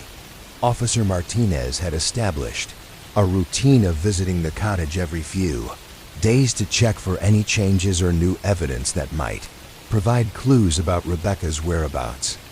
These visits had become a familiar part of his patrol duties, and he had developed a systematic approach to examining the property and its surroundings for any signs of activity or disturbance. Investigation had also included efforts to trace Rebecca's vehicle, a reliable compact car that she had purchased shortly after moving to Millbrook. The vehicle's description and license plate number had been distributed to law enforcement agencies throughout the region and had been entered into databases that would alert authorities if the car was involved in any traffic violations or other incidents. Local service stations and automotive repair facilities had been contacted to determine whether Rebecca's car had been seen at any of their locations. The investigation had also included inquiries at hotels, motels, and other lodging facilities within a reasonable driving distance of Millbrook, though these efforts had produced no evidence of Rebecca's presence or that of her vehicle. As November progressed, the investigation had settled into a pattern of routine follow-up activities combined with periodic reviews of the accumulated evidence and documentation. Officer Martinez had developed a comprehensive understanding of Rebecca's life and habits, perhaps knowing more about her daily routines and personal characteristics than anyone except Rebecca herself. Case file continued to grow as new information was added, and existing leads were pursued to their logical conclusions. Each piece of evidence was carefully documented and cross-referenced with other aspects of the investigation, creating a detailed portrait of a person who had simply vanished without leaving any clear indication of her intentions or destination. The missing person investigation had become a defining challenge for the Millbrook Police Department, representing both the most complex case the organization had ever handled and a test of its ability to apply professional law enforcement procedures to a situation that demanded sustained attention and systematic methodology. Chief Henley had allocated whatever resources were necessary to support the investigation, recognizing that the case had implications for community safety and public confidence that extended far beyond the immediate concern for Rebecca's welfare. Daily rhythm of the investigation had become integrated into the department's regular operations, with specific time set aside for reviewing new information, following up on leads, and coordinating with other agencies involved in the search effort. The case had also prompted improvements in the department's record-keeping systems and investigative procedures, as the complexity of managing a long-term missing person case had revealed limitations in the organization's traditional approaches to documentation and case management. The literacy program coordinator had provided similar information about Rebecca's volunteer commitments. She had been scheduled to conduct a tutoring session with 2 adult learners on the evening of October 21st, and her failure to appear for this appointment had prompted inquiries about her well-being. The program coordinator had attempted to contact Rebecca by telephone, but had been unable to reach her, leading to the assumption that she might be experiencing some form of personal emergency. Officer Martinez had also investigated Rebecca's financial activities, working with local banks to determine whether there had been any unusual transactions or account activity that might provide clues about her whereabouts. Rebecca maintained checking and savings accounts at the Millbrook Community Bank, where she had established a record of regular, predictable financial behavior since moving to the town. The bank's records showed that Rebecca's most recent transaction had been a withdrawal of $60 from an automated teller machine located in the library's lobby on the afternoon of October 20th. This transaction had occurred at approximately 4:30 during her normal work hours and represented a typical amount for Rebecca's weekly cash needs. There had been no subsequent account activity and no large withdrawals or unusual transactions that might suggest preparation for extended travel or relocation. Rebecca's personal relationships in Millbrook were limited but appeared to be positive and stable. She had developed friendships with several of her colleagues at the library and had maintained cordial relationships with her neighbors on Birch Lane. However, She had not formed any particularly close romantic relationships since moving to the town, and her social activities were primarily centered around her work and volunteer commitments. The investigation had also examined Rebecca's connections to her previous life in the city where she had lived before moving to Millbrook. Officer Martinez had contacted the police department in that jurisdiction to inquire about any ongoing investigations or unresolved issues that might be related to Rebecca's disappearance. The response indicated that Rebecca had lived quietly and without incident during her time in the city, and that there were no records of any problems or concerns that might have followed her to her new home. Rebecca's family had been notified of her disappearance through contacts provided by her employer. Her parents, who lived in a distant state, reported that they had received a brief telephone call from Rebecca approximately 2 weeks before her disappearance, during which she had sounded normal and had mentioned no problems or concerns. They had not been expecting any visits from her and were unaware of any reason why she might have left Millbrook without providing notice to her employer or friends. Physical search for Rebecca had included examinations of the areas she was known to frequent, as well as broader surveys of locations where someone might go if they were experiencing personal difficulties or seeking privacy for reflection and decision-making. The small park near the library had been thoroughly searched, as had the walking paths that wound through the wooded areas on the outskirts of town. The Millbrook River, which meandered through the countryside surrounding the town, had received particular attention from the search teams. The river's banks were examined carefully for any signs that someone might have spent time there, and local residents who lived near the water were interviewed about any unusual activities they might have observed. The current in the river was generally gentle, and the water level during late October was typical for the season, neither particularly high nor unusually low. Officer Martinez had also coordinated with the county Sheriff's Department to expand the search area beyond Millbrook's immediate vicinity. Deputies had checked rest areas and public facilities along the major highways that connected the town to larger population centers, looking for any traces of Rebecca or her vehicle. Regional hospitals and medical facilities had been contacted to determine whether someone matching her description had sought treatment or assistance. The investigation had generated a substantial amount of documentation, including witness statements, financial records, workplace evaluations, and detailed descriptions of Rebecca's personal habits and social connections. This information had been organized into the growing file that now occupied a central position in Chief Henley's daily case management activities. Not as the days passed, without any resolution to Rebecca's disappearance, the investigation had begun to take on characteristics that were entirely new to the Millbrook Police Department's experience. The systematic search procedures, the coordination with other law enforcement agencies, and the detailed documentation of a missing person's life and activities represented a level of investigative complexity that the small department had never previously encountered. The impact of Rebecca's disappearance had been felt throughout the community, particularly among her colleagues at the library and the organizations where she had volunteered. Her absence had created practical difficulties in maintaining the library's services, as her specialized knowledge and ongoing projects were not easily transferred to other staff members.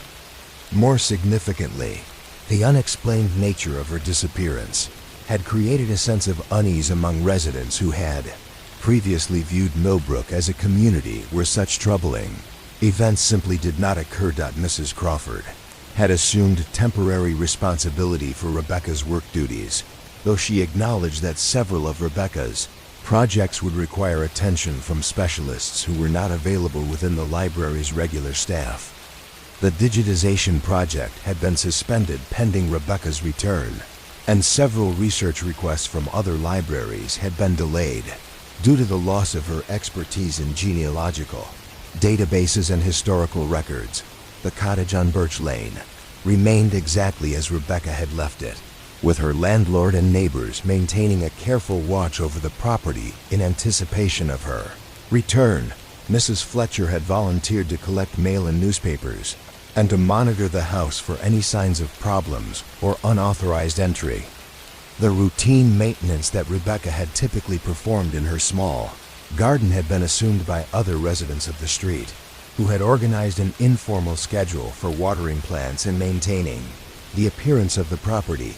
Officer Martinez had established a routine of visiting the cottage every few days to check for any changes or new evidence that might provide clues about Rebecca's whereabouts. These visits had become a familiar part of his patrol duties, and he had developed a systematic approach to examining the property and its surroundings for any signs of activity or disturbance. Investigation had also included efforts to trace Rebecca's vehicle, a reliable compact car that she had purchased shortly after moving to Millbrook. The vehicle's description and license plate number had been distributed to law enforcement agencies throughout the region and had been entered into databases that would alert authorities if the car was involved in any traffic violations or other incidents. Local service stations and automotive repair facilities had been contacted to determine whether Rebecca's car had been seen at any of their locations. The investigation had also included inquiries at hotels, motels, and other lodging facilities within a reasonable driving distance of Millbrook, though these efforts had produced no evidence of Rebecca's presence or that of her vehicle. Asterisk, as November progressed, the investigation had settled into a pattern of routine follow-up activities combined with periodic reviews of the accumulated evidence and documentation. Officer Martinez had developed a comprehensive understanding of Rebecca's life and habits, perhaps knowing more about her daily routines and personal characteristics than anyone except Rebecca herself. Case file continued to grow as new information was added, and existing leads were pursued to their logical conclusions.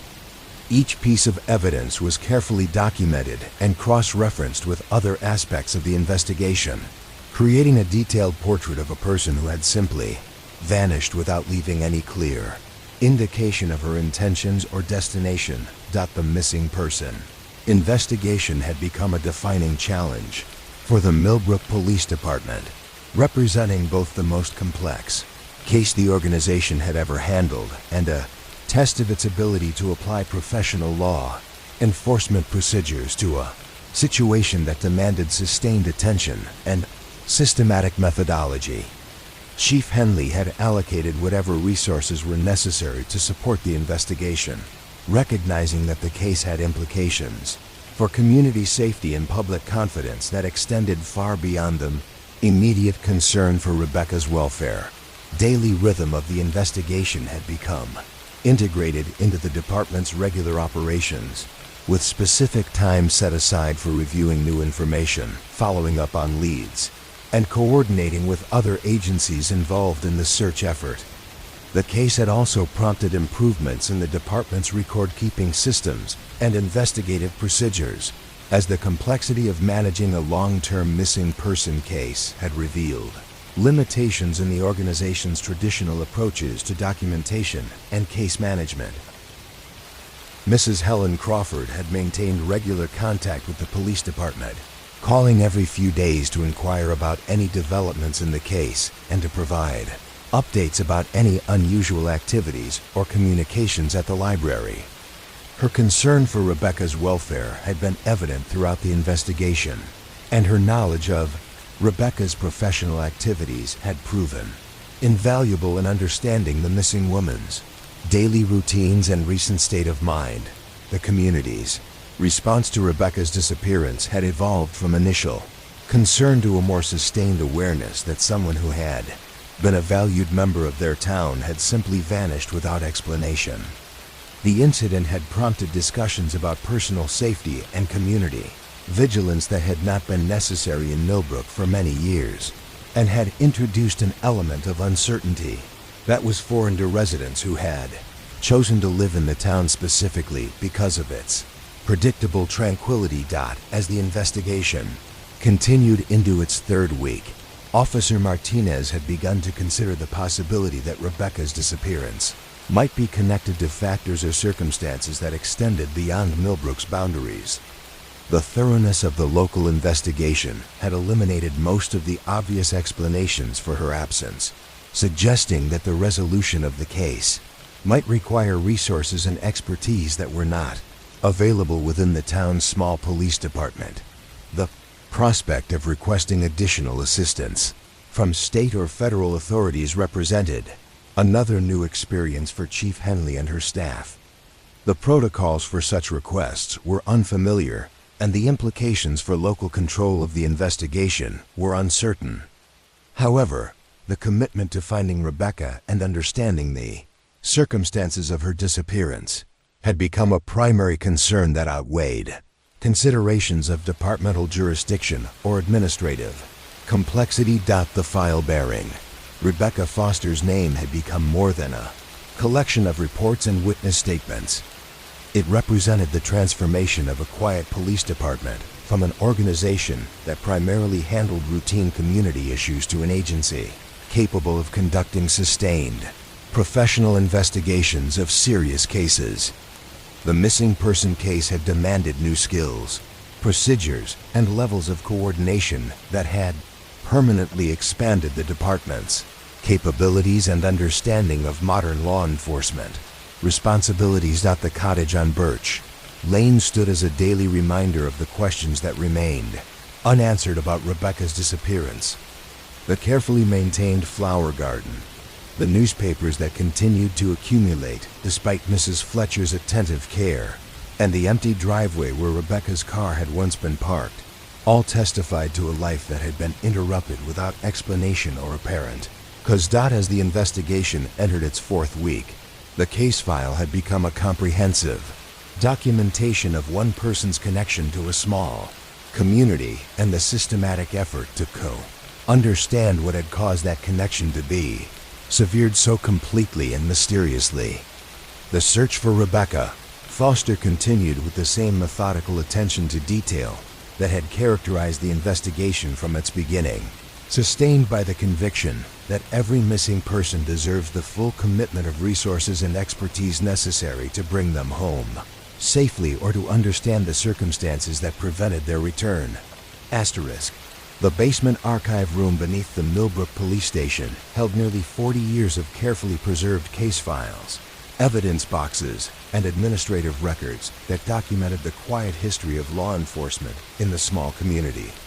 The room itself was a testament to decades of methodical record keeping, with metal shelving units arranged in precise rows and manila folders organized according to a filing system that had been established in the 1960s and maintained with religious consistency ever since. Detective Sarah Williams had been assigned to review these historical records as part of a broader initiative to digitize the department's archives and to identify any patterns or connections that might have been overlooked during the original investigations. Detective Williams had joined the Millbrook Police Department 6 months earlier, transferring from a larger jurisdiction where she had specialized in cold case investigations and pattern analysis. Her expertise in reviewing old files and identifying previously unnoticed relationships between cases had made her the logical choice for this comprehensive archival project. The task of examining 40 years of police records was both methodical and time-consuming, requiring careful attention to details that might have seemed insignificant when the original reports were filed but could prove relevant when viewed in the context of subsequent events.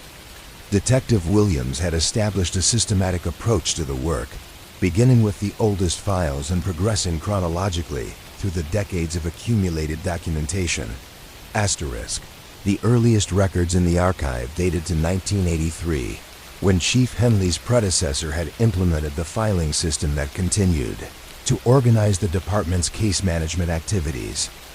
These early files reflected the simpler nature of police work in Millbrook during that era, with most cases involving minor property disputes, occasional vandalism by teenagers, and the routine administrative tasks associated with small-town law enforcement. One particular file from 1987 had captured Detective Williams' attention during her second week of archival work. The case involved reports of unusual nighttime activities in the residential areas surrounding the town's small industrial district, where a handful of manufacturing businesses and warehouse facilities provided employment for local residents. Over a period of several months, multiple residents had reported observing individuals walking through their neighborhoods during the late evening and early morning hours, apparently conducting some form of systematic survey or documentation of the area.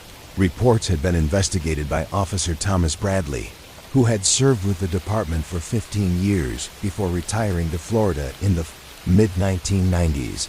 Officer Bradley's documentation reflected the thorough, methodical approach that had characterized Millbrook police work throughout its history, with detailed witness statements and careful mapping of the locations where unusual activities had been observed.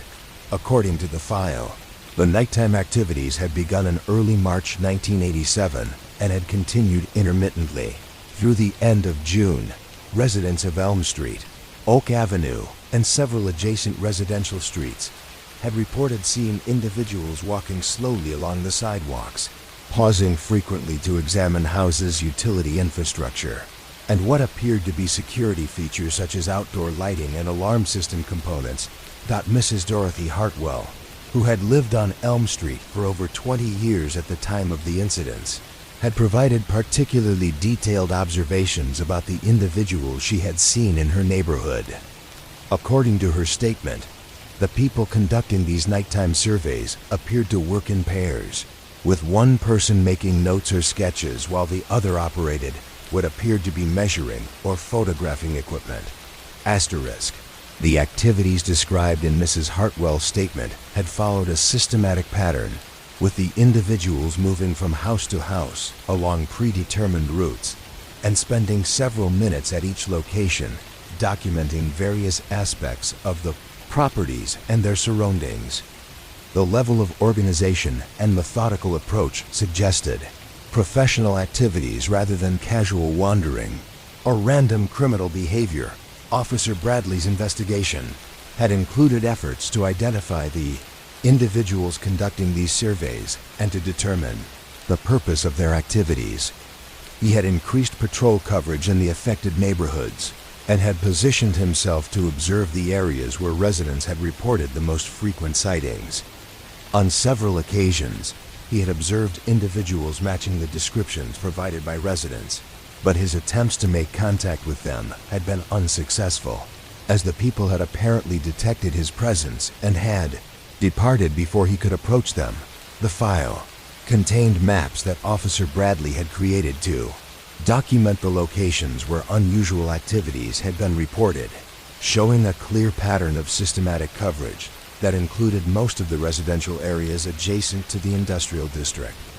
The timing of the activities, which typically occurred between 10 o'clock in the evening and 2 o'clock in the morning, had made observation difficult for both residents and police.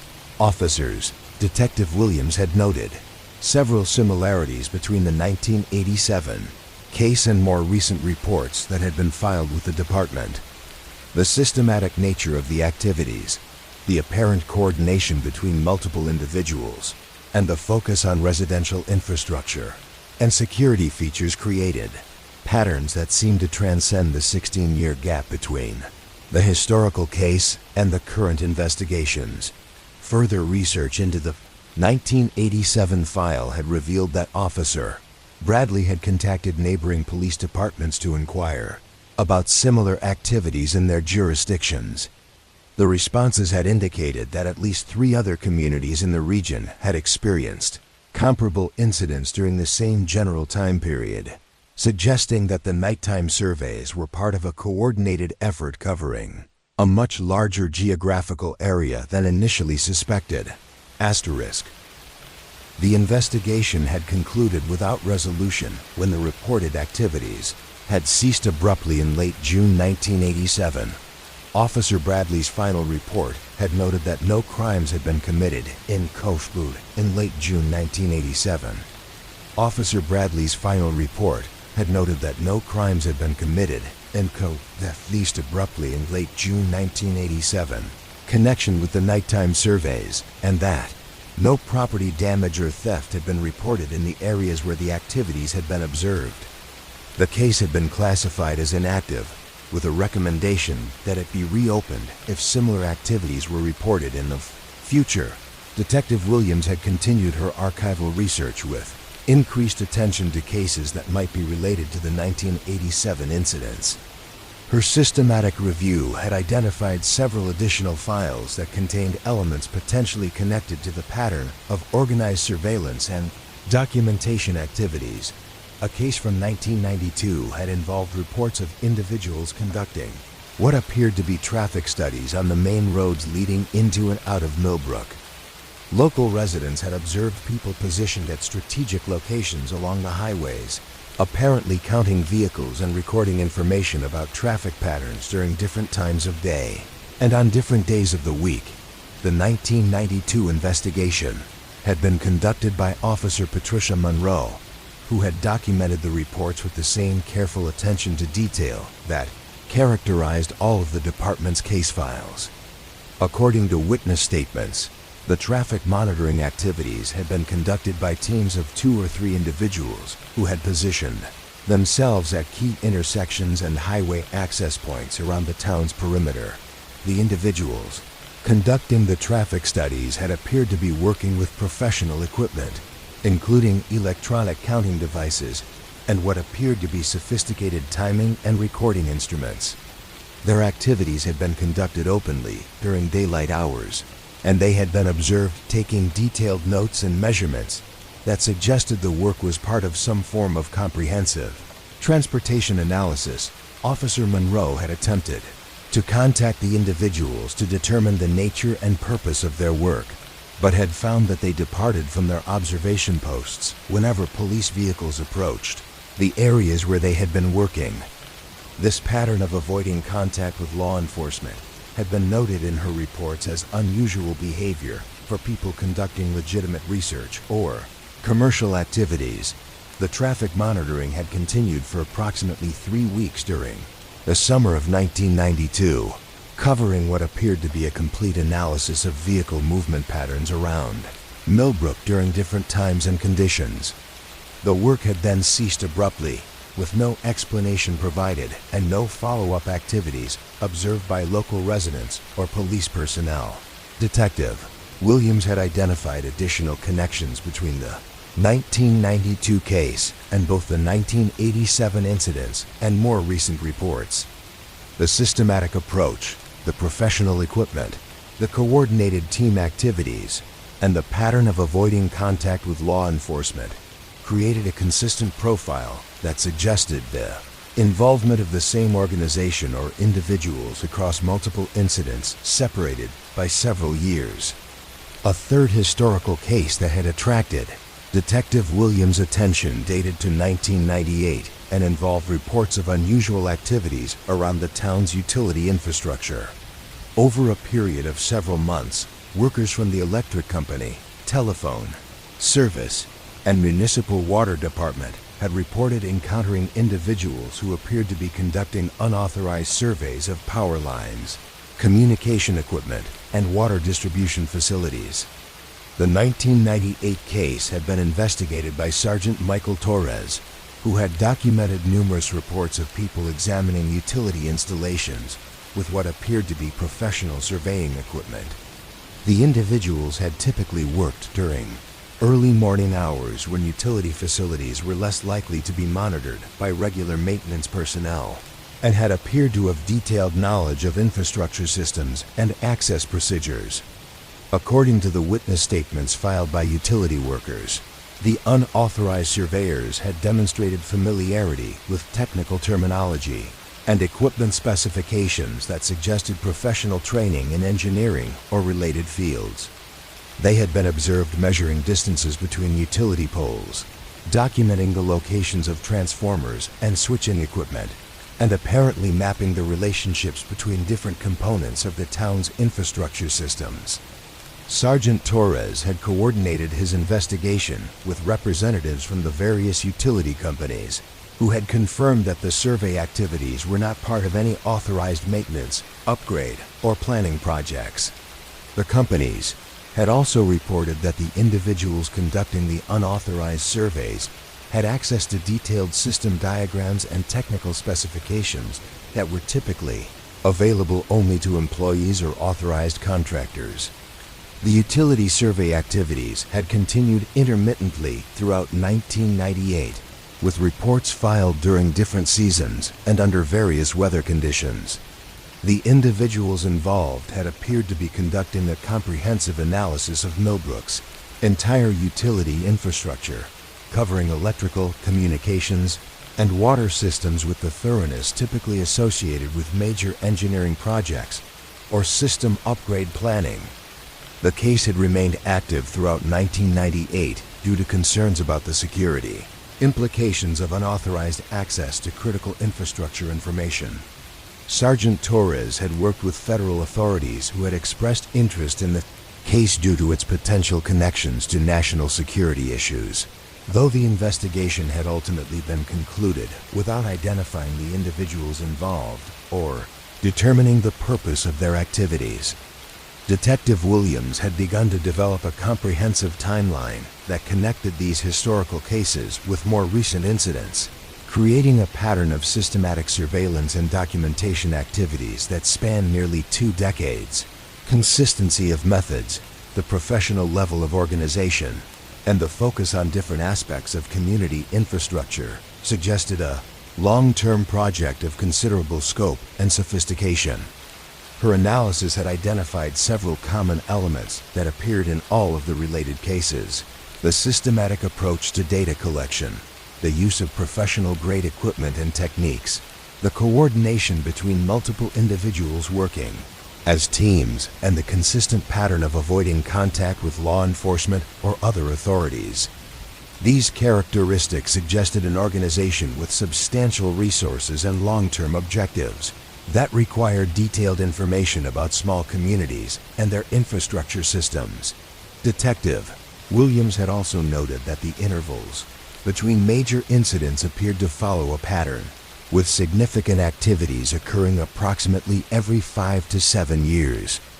This timing suggested periodic updates to previously collected information, or the implementation of long-term projects that required sustained data collection and analysis over extended periods.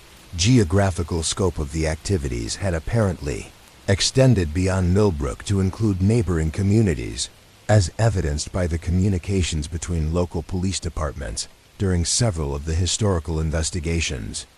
Detective Williams had contacted her counterparts in those jurisdictions to inquire about their records and to determine whether similar patterns could be identified in their case files. Asterisk.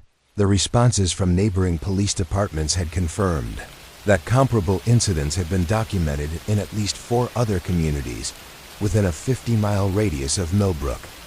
The timing and characteristics of these incidents had closely matched the patterns identified in the historical Millbrook cases, providing additional evidence that the activities were part of a coordinated effort covering a significant regional area.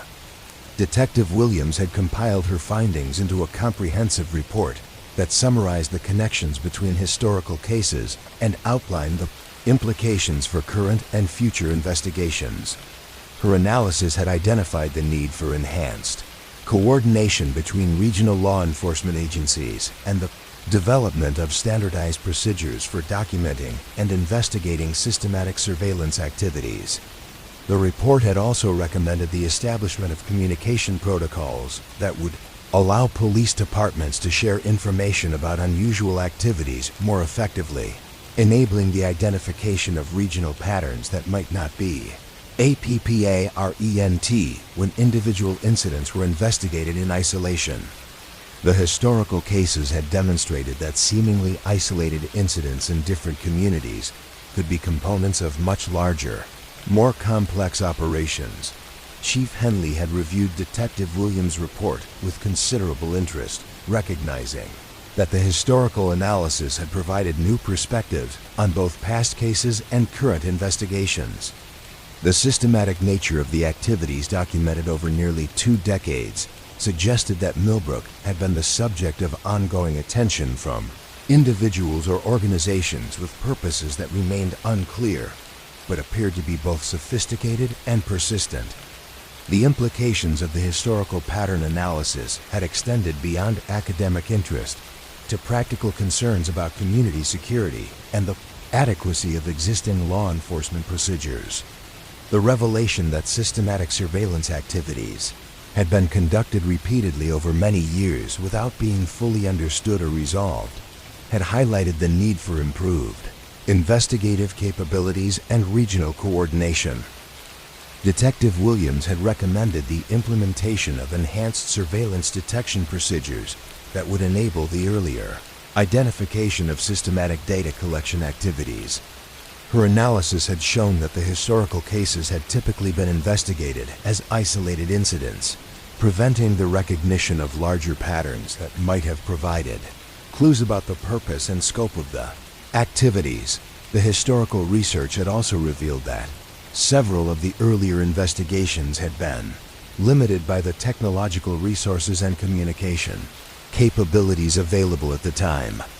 Modern investigative tools, including digital communication systems, database analysis software, and regional information sharing networks, offered opportunities to detect and analyze systematic surveillance activities more effectively than had been possible during the 1980s and 1990s.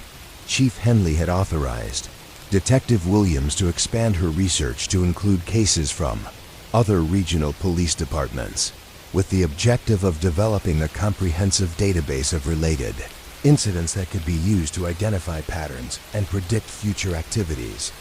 This expanded investigation would require coordination with multiple agencies and the development of standardized procedures for documenting and analyzing systematic surveillance incidents. The basement archive room that had initially served as a repository for historical case files had been transformed into an active research center where Detective Williams continued her analysis of decades of earlier accumulated law enforcement records.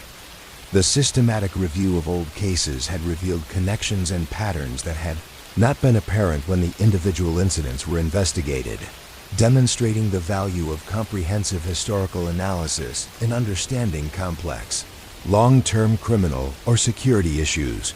The quiet community of Millbrook, which had always prided itself on its peaceful character and lack of serious crime, had been forced to confront the reality that it had been the subject of systematic, professional surveillance for nearly 2 decades. The individuals or organizations responsible for these activities had operated with sufficient skill and coordination to avoid detection and identification, while accumulating detailed information about the community's infrastructure, security systems, and daily patterns of activity. The historical analysis had transformed the understanding of several seemingly unrelated cases from isolated incidents to components of a larger, more complex pattern of activities. Detective Williams' research had provided a new framework for understanding past events and had established procedures for identifying and investigating similar activities in the future.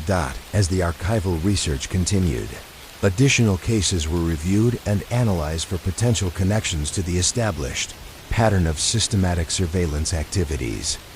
Each file was examined not only for its individual significance, but also for its potential relationship to other cases and its contribution to the broader understanding of long-term activities that had targeted the Millbrook community and its neighbors. The transformation of historical case files from archived records to active investigative resources had demonstrated the value of maintaining comprehensive documentation and the importance of periodically reviewing old cases for previously unrecognized patterns and connections. Detective Williams' work had established new procedures for conducting this type of analysis and had created a model for other law enforcement agencies dealing with similar challenges. The basement archive room, with its rows of metal shelving and carefully organized files, had become a center for understanding the complex history of surveillance activities that had shaped Millbrook's relationship with unknown individuals or organizations over nearly 2 decades. The systematic review of these records had revealed a story of persistent, professional intelligence gathering that had operated largely undetected until Detective Williams had begun connecting the individual pieces of a much larger puzzle. The ongoing analysis of historical cases continued to reveal new connections and patterns, contributing to a growing understanding of the scope and sophistication of the surveillance activities that had targeted Millbrook and its neighboring communities. The work represented a fundamental shift from reactive investigation of individual incidents to proactive analysis of long-term patterns and strategic intelligence gathering operations. The Millbrook River meandered through the countryside with the unhurried pace of a waterway that had carved its path through gentle hills over countless centuries. The river's banks were lined with ancient willows whose trailing branches touched the water's surface during the spring floods, and whose autumn reflections created golden mirrors that shimmered in the late afternoon light. Along its winding course through the town, the river had witnessed decades of quiet community life, serving as both a natural boundary and a peaceful gathering place for residents who appreciated its timeless tranquility. The old railway station stood at the eastern edge of Millbrook, where the tracks curved around a bend that had been graded through a small hillside in the 1920s. The station building itself had been constructed during the same era, when the railroad company had extended its line through this part of the county to serve the agricultural communities that dotted the rural landscape. By the 1980s, passenger service had been discontinued, but freight trains still passed through several times each week, carrying grain from distant farms and manufactured goods between the larger cities that anchored the regional economy. These two landmarks, the river and the railway station, had become focal points for a series of unexplained incidents that had been documented in police reports spanning several decades. The records, carefully preserved in filing cabinets and evidence boxes, told stories of unusual activities observed in these secluded locations, where the normal patterns of town life gave way to quieter, more isolated settings that seemed to attract attention from individuals whose purposes remained mysterious. The earliest recorded incident involving the river had occurred during the summer of 1989, when Mr. Harold Fitzgerald, who operated a small boat rental business from a dock near the town park, had reported observing unusual nighttime activities along the more remote sections of the waterway. Mr. Fitzgerald's business required him to maintain regular contact with various parts of the river system, both to monitor water levels and weather conditions, and to retrieve rental boats that customers had occasionally abandoned at unauthorized locations. During one of his routine evening patrols in late June, Mr. Fitzgerald had noticed lights moving along the riverbank approximately 2 miles downstream from the town center, in an area where the river curved through a stretch of undeveloped woodland. The lights appeared to be handheld devices, possibly flashlights or lanterns, being carried by individuals who were walking slowly along the water's edge. The systematic pattern of their movement suggested that they were conducting some form of search or survey rather than engaging in casual recreation. Mr. Fitzgerald had observed the lights for approximately 30 minutes from his position on the river, noting that the individuals appeared to be working in coordination with each other and seemed to be documenting or measuring various features of the riverbank and surrounding terrain. The area where the activity was taking place was accessible only by boat or by hiking through several hundred yards of dense woodland, making it an unusual choice for routine recreational activities. The following evening, Mr. Fitzgerald had returned to the area to investigate further, but had found no evidence of the previous night's activities and no indication of what the individuals might have been seeking or documenting. The riverbank appeared undisturbed, with no obvious signs of digging, surveying, or other activities that might explain the systematic search pattern he had observed. Mr. Fitzgerald had reported his observations to the police department, where Officer Bradley had documented the incident and had conducted his own investigation of the remote riverbank location. Officer Bradley's examination of the area had revealed subtle signs of recent human activity, including footprints in the soft soil near the water's edge and what appeared to be small marks or measurements that had been made in the mud and vegetation along the bank. The investigation had expanded to include interviews with local residents who lived near the river and might have observed unusual activities from their properties. Mrs. Eleanor Winters, whose house was situated on a bluff that provided views of the river valley, reported that she had noticed vehicle headlights on what appeared to be the old logging road that provided access to the remote section of riverbank where the lights had been observed. Mrs. Winters had not initially considered the vehicle lights to be particularly unusual, as the logging road was occasionally used by hunters, hikers, and individuals seeking access to fishing spots along the river. However, the timing of the observations, occurring during the same evenings when Mr. Fitzgerald had witnessed the systematic search activities, suggested that the vehicle might have been connected to whatever work was being conducted along the riverbank. The 1989 river incident had remained an active case for several months, with periodic follow-up investigations and continued monitoring of the area for any resumption of the unusual activities. The case had eventually been classified as inactive when no additional incidents were reported and no evidence was discovered that might explain the purpose of the nighttime search activities. A similar incident had been reported at the Peru railway station during the autumn of 1994, when the station master, Mr. Eugene Clark, had observed individuals conducting what appeared to be detailed examinations of the railroad infrastructure during the early morning hours before dawn. Mr. Clark lived in a small apartment above the station building and was responsible for maintaining the facility and coordinating with the freight trains that continued to use the line for cargo transportation. According to Mr. Clark's report, he had been awakened by sounds of activity in the rail yard at approximately 4:30 in the morning, well before the scheduled arrival of the daily freight train from the county seat.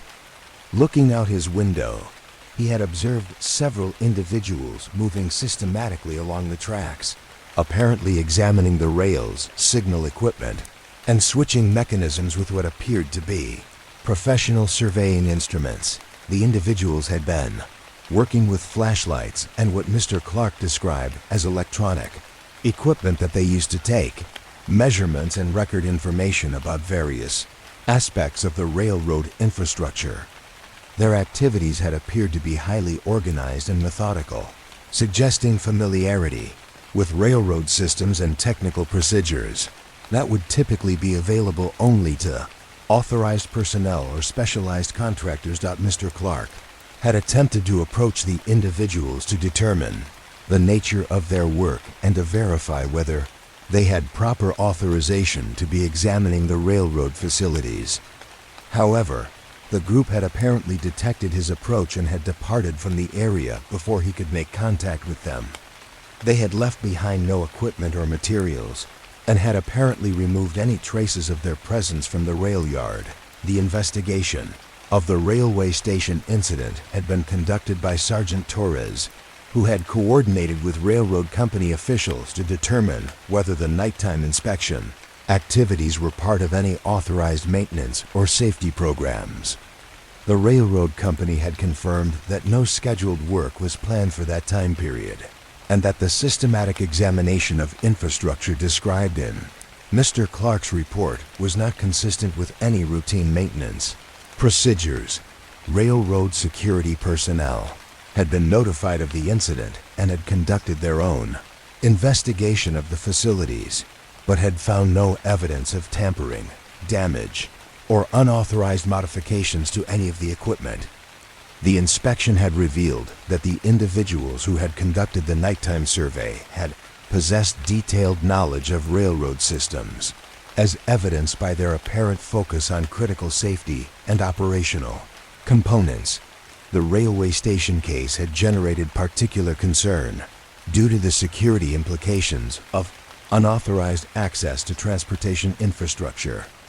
Federal authorities had been notified of the incident and had provided guidance on additional security measures and reporting procedures for any future incidents involving railroad facilities.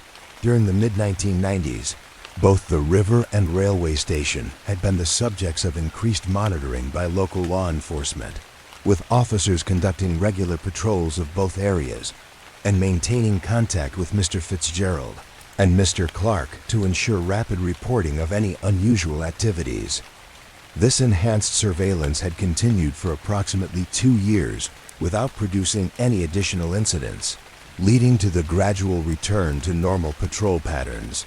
The old quarry, located approximately 3 miles southwest of the town center, had been the site of another series of unexplained activities that had been documented in police reports from the early 2000s. The quarry had been abandoned since the 1970s, when changes in construction practices had eliminated the demand for the particular type of stone that had been extracted from the site. The abandoned excavation had gradually filled with groundwater, creating a deep pond surrounded by steep rock faces that had become a popular, though unofficial, swimming and fishing location for local residents. In 2003, several visitors to the quarry had reported observing individuals conducting what appeared to be underwater survey activities using sophisticated diving equipment and what looked like scientific instruments. The activities had been observed during weekday morning hours, when the quarry was typically deserted and the individuals conducting the underwater work would be unlikely to encounter casual visitors, the reports had described. Seeing teams of divers working systematically throughout the flooded quarry, apparently mapping the underwater topography or searching for specific features beneath the surface. The equipment being used had included underwater cameras, measuring devices, and what appeared to be sample collection tools, suggesting that the activities were scientific or technical in nature, rather than recreational diving. The underwater survey activities had been observed on multiple occasions during the key summer and early autumn of 2003, always following the same pattern of systematic, professional work conducted during times when the quarry was unlikely to be occupied by recreational users. The individuals conducting the surveys had arrived and departed in unmarked vehicles and had made no attempt to contact local authorities or property owners to seek permission for their activities. The investigation of the quarry incidents had been complicated by questions of jurisdiction and property ownership, as the abandoned site was located on private land but had been used as an informal public recreation area for many years. The landowner, who lived in a distant city, had not authorized any survey activities and was unaware that the property was being used for what appeared to be professional underwater exploration. Detective Sarah Williams, during her review of historical case files, had identified the quarry incidents as part of the broader pattern of systematic surveillance and documentation activities that had been targeting various locations in and around Millbrook for more than 2 decades. The professional level of organization, the sophisticated equipment, and the pattern of avoiding contact with authorities had created connections to the other unexplained incidents that had been documented at different times and locations. The wooded area surrounding Miller's Pond, a small natural lake located in the hills north of Millbrook, had been the site of additional unusual activities that had been reported during the winter of 2007. The pond and its surrounding forest had been privately owned, but were commonly used for hunting, fishing, and hiking by local residents who had maintained informal access agreements with the landowner for many years. During January and February of 2007, several hunters and hikers had reported encountering individuals who appeared to be conducting environmental surveys in the wooded areas around Miller's Pond. The activities had included what appeared to be soil sampling, water testing, and systematic documentation of vegetation and wildlife in the area. The individuals conducting the surveys had been equipped with professional-grade scientific instruments and had appeared to be following predetermined protocols for collecting and analyzing environmental data. The environmental survey activities had been particularly notable because they had been conducted during winter months when weather conditions made outdoor scientific work more difficult, and when the area was typically used primarily by hunters and other recreational users who were comfortable with cold weather and challenging terrain. The timing suggested that the individuals conducting the surveys had specific reasons for working during the winter season, possibly related to seasonal variations in environmental conditions or reduced likelihood of encountering other people in the area. Local residents who had encountered the environmental surveyors had reported that the individuals had been professional and courteous, but had provided only vague explanations for their presence in the area.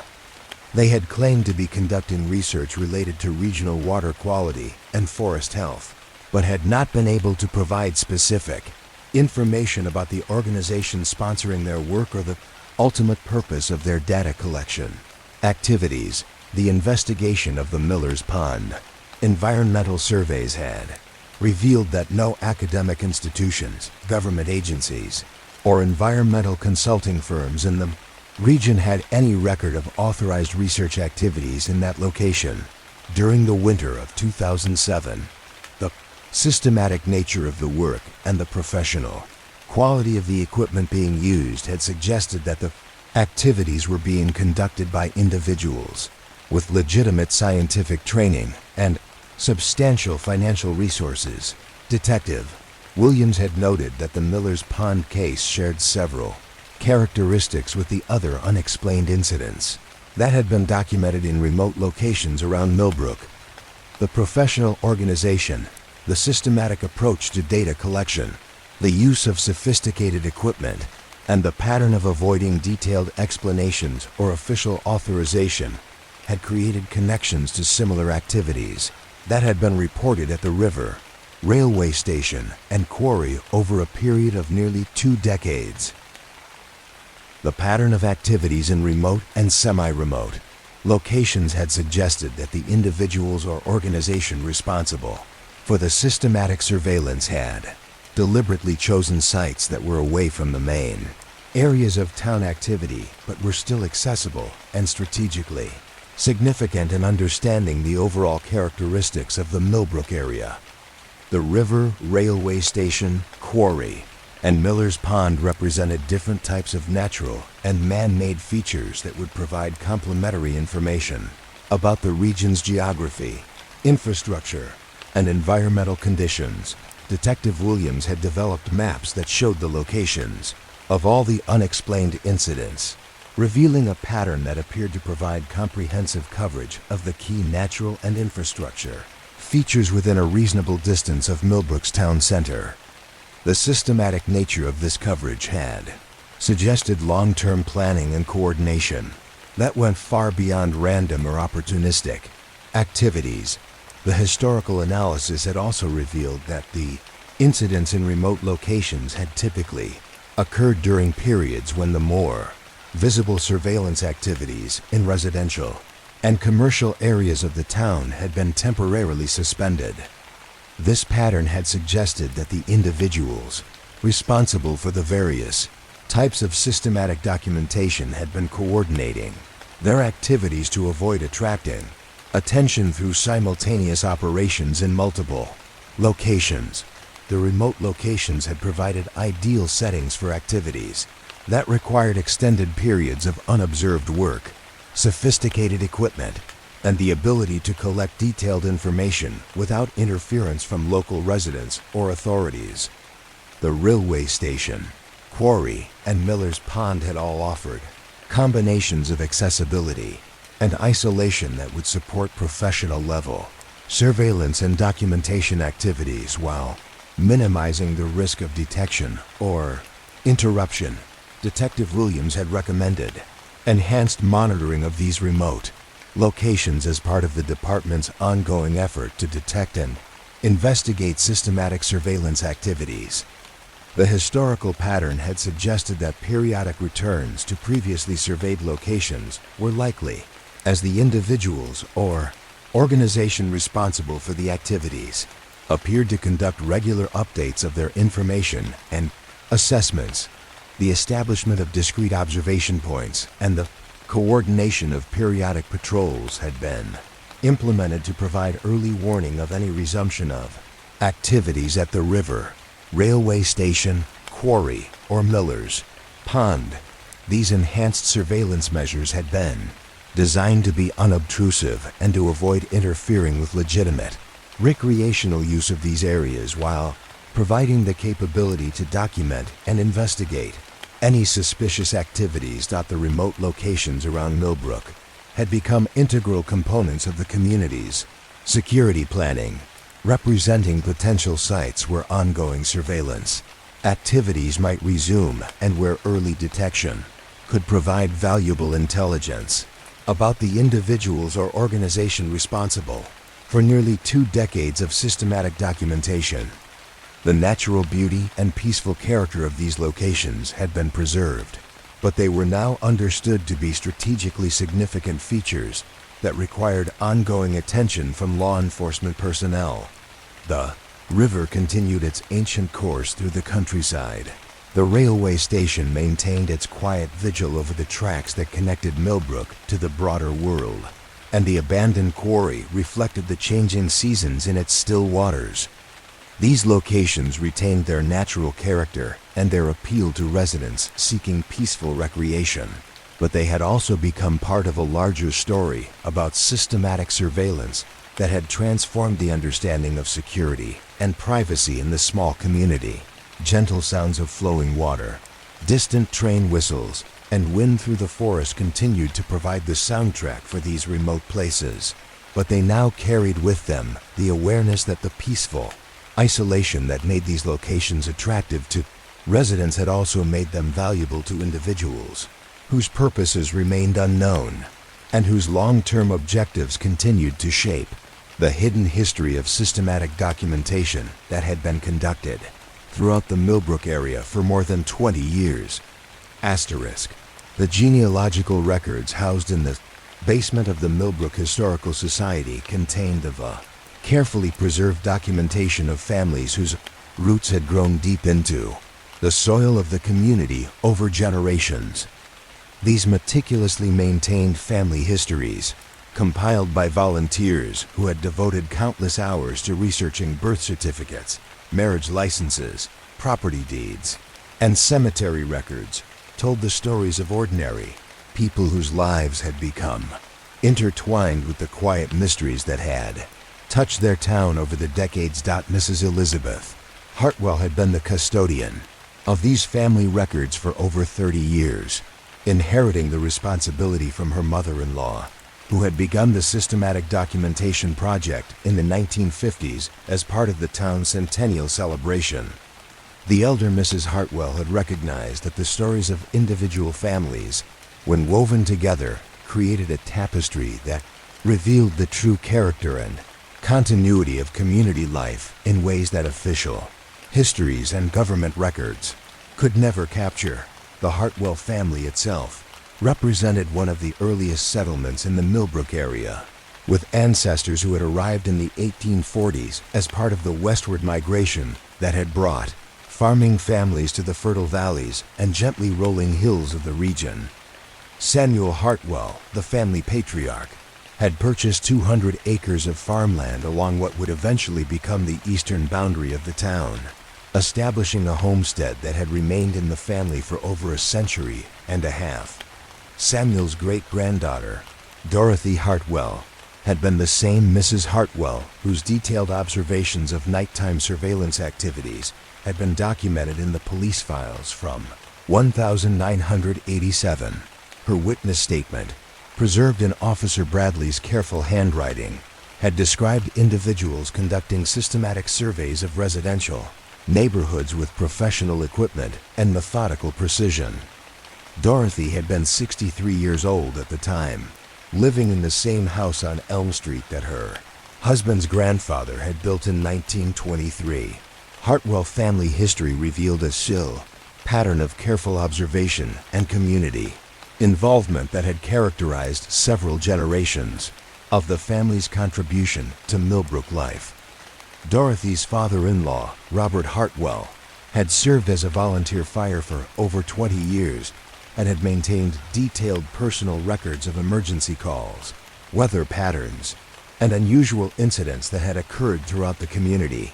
During his years of service, Robert's handwritten journals, donated to the Historical Society after his death in 1995, contained references to several incidents that would later be recognized as part of the systematic surveillance activities that had been targeting the Millbrook area for decades.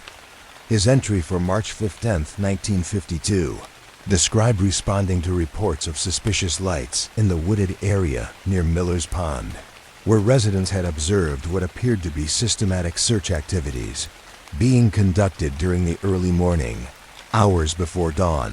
The 1952 incident had occurred more than 30 years before the documented surveillance activities of the 1980s, suggesting that the mysterious individuals or organization responsible for systematic documentation of the area had been operating for far longer than police records had initially indicated. Robert Hartwell's journal entry had noted the professional manner in which the search activities had been conducted, and his observation that the individuals involved had departed quickly when they became aware of his approach. The Morrison family, whose hardware store had anchored the Main Street business district for over 40 years, had also been witnesses to the systematic surveillance activities that had periodically focused on the town's commercial and civic buildings. James Morrison, the current store owner, had provided detailed observations to police investigators about individuals who had been examining storefronts and security features with apparent professional interest during evening hours. The Morrison family history revealed that James's father, William Morrison, had established the hardware store in 1965 after returning from military service and completing an apprenticeship with a construction company in the county seat. William had chosen Millbrook for his business specifically because of its stable, close-knit character and the sense of security that had made it an ideal place to raise a family and build a long-term enterprise serving the needs of local residents. William Morrison's personal papers, preserved in the family's private collection and later shared with Historical Society researchers, included correspondence with suppliers, customer records, and observations about changes in the community over the decades of his business ownership. His letters to relatives in other parts of the state had frequently commented on Millbrook's peaceful character and the absence of the problems that were affecting larger communities during periods of social and economic change. A letter dated August 1976 had described an incident that William had observed while working late in his store, involving individuals who had been systematically photographing the facades of buildings along Main Street during the evening hours. William's description of the activities had noted the professional equipment being used and the methodical approach that the photographers had taken to documenting various architectural and security features of the commercial district. The incident described in William Morrison's 1976 letter had predated the documented police investigations of systematic surveillance activities by more than a decade, providing additional evidence that the mysterious documentation of Millbrook had been conducted over a much longer period than official records had initially revealed. William's observations had been recorded in personal correspondence rather than police reports, illustrating how individual family histories could preserve information that had not been captured in formal investigative documentation. The Chun family had arrived in Millbrook during the early 1970s, when Mr. David Chun had accepted a position as an engineer with the regional telephone company that provided communication services throughout the rural areas of the county. David and his wife, Margaret, had chosen to settle in Millbrook because of its central location within his service territory and the quality of life that the small community offered for raising their two young children. David Chun's professional responsibilities had required him to maintain detailed knowledge of the communication infrastructure throughout the region, including the telephone lines, switching equipment, and relay stations that connected rural communities to the broader telecommunications network. His work had often taken him to remote locations where technical problems needed to be diagnosed and repaired, providing him with extensive familiarity with the area's geography and infrastructure systems. During his 30-year career with the telephone company, David Chun had encountered several incidents involving individuals who had been conducting unauthorized examinations of communication equipment and facilities. His supervisor reports, preserved in company files that were later shared with police investigators, had documented cases where unknown persons had been observed measuring distances between telephone poles, examining junction boxes, and apparently mapping the relationships between different components of the communication network. The most significant of these incidents had occurred in 1983, when David had discovered that someone had accessed a remote relay station located in the hills north of Millbrook and had apparently spent considerable time examining the technical specifications and connection diagrams for the facility. The unauthorized access had been discovered during a routine maintenance visit, when David had found that security seals had been broken and that detailed technical drawings had been left behind, apparently copied from the original installation documentation. The 1983 telecommunications incident had been reported to both company security personnel and local law enforcement authorities, but the investigation had been concluded without identifying the individuals responsible or determining the purpose of their interest in the communication infrastructure. David Chun's report had noted that the unauthorized examination of the facility had been conducted by someone with extensive technical knowledge, as evidenced by the sophisticated understanding of telecommunications systems reflected in the COPPA documentation. Margaret Chun had also contributed to the family's observations of unusual activities in the Millbrook area through her work as a substitute teacher in the local school system and her involvement in various community organizations. Her detailed personal journals, maintained consistently for over 40 years, had recorded numerous observations of individuals conducting systematic surveys and documentation activities in residential neighborhoods and around public facilities. Margaret's journal entries had been particularly valuable because of her teacher's training in systematic observation and her natural inclination to record details that might seem insignificant to others, but could prove important when viewed in the context of larger patterns. Her entry for September 12, 1979, had described encountering individuals who had been conducting what appeared to be traffic studies at the intersection of Main Street and Elm Avenue, using professional counting equipment and following systematic procedures for documenting vehicle movement patterns. The traffic study incident described in Margaret Chun's journal had occurred during a period when no official traffic studies had been authorized by local or state authorities, and the individuals conducting the work had been unable to provide satisfactory identification when Margaret had inquired about the nature of their activities.